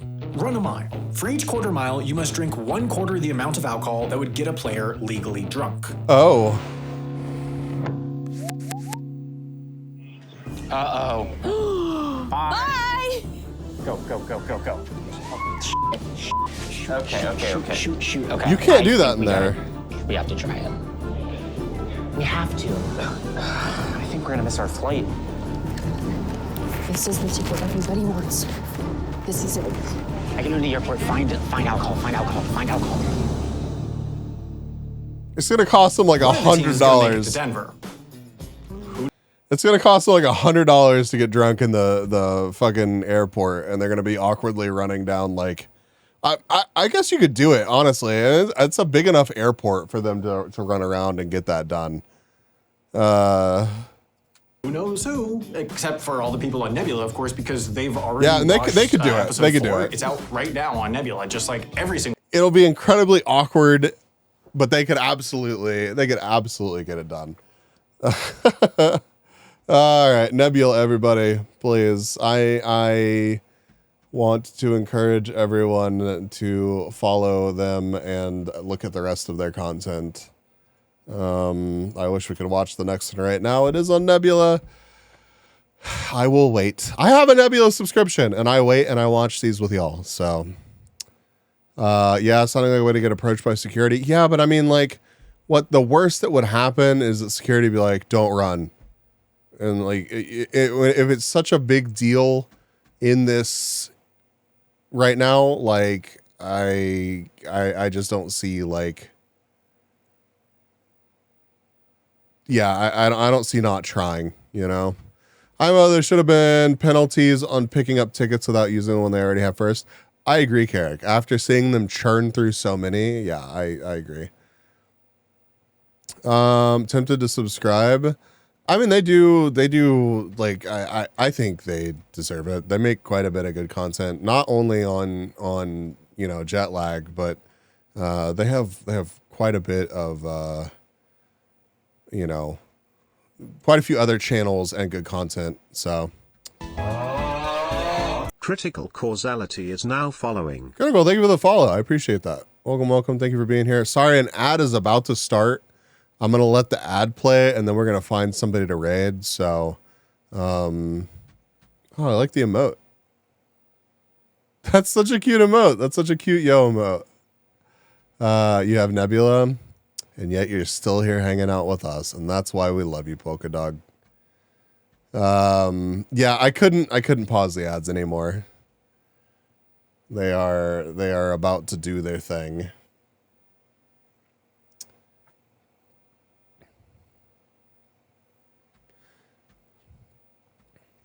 All right, let's see who's on Twitch doing Twitch things.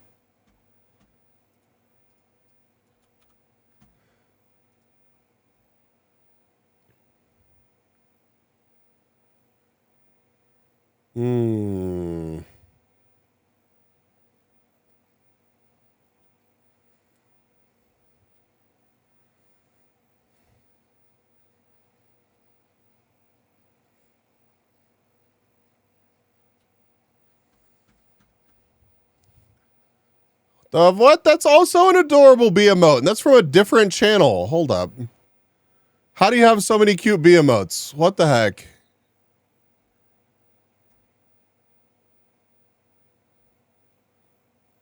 These guys had a Lifetime Nebula promo going last time we watched too. Yeah, I think, I don't know if that's the one that I got. Is out 1 week I can't earlier than remember. Nebula, so it's worth going and watching over there. But there's also a lot of other reasons to watch Nebula. The Enjoyer Spotted, one right? thing you might want to check out on Nebula after you've gone and watched the next episode, of course, is Lindsay Ellis did this great original piece on I need Guy more Fieri, emotes. the ups and downs of Guy Fieri's notoriety.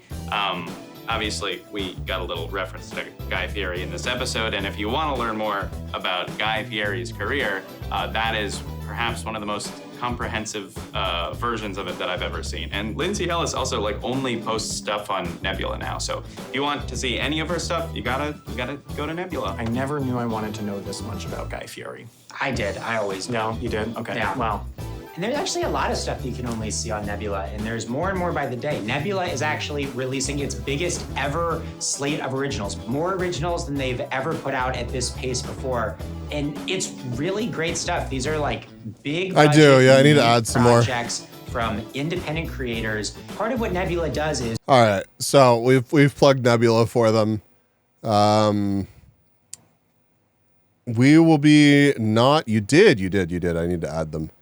You'd say, please do, Brandy. Okay. We are going to raid.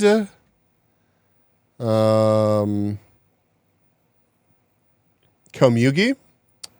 So, I hope I said their name correctly. Good suggestion, Brandy.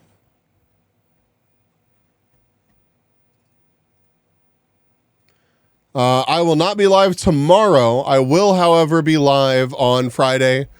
We are going to be doing Lethal Company with friends and crowd control. It should be a good time. We'll also be streaming on Saturday. So I'm sorry I was a little bit coughing a little bit more than I had wanted to be, but I had fun on stream. Hopefully we didn't upset too many people talking about crazy drama earlier. But I had fun.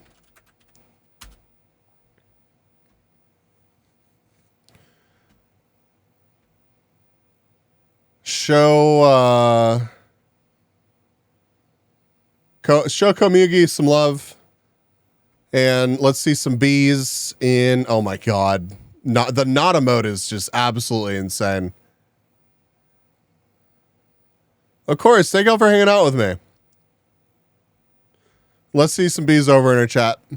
Good night, everybody. Good time zone, whatever it is for you. I will see y'all next time. Mwah.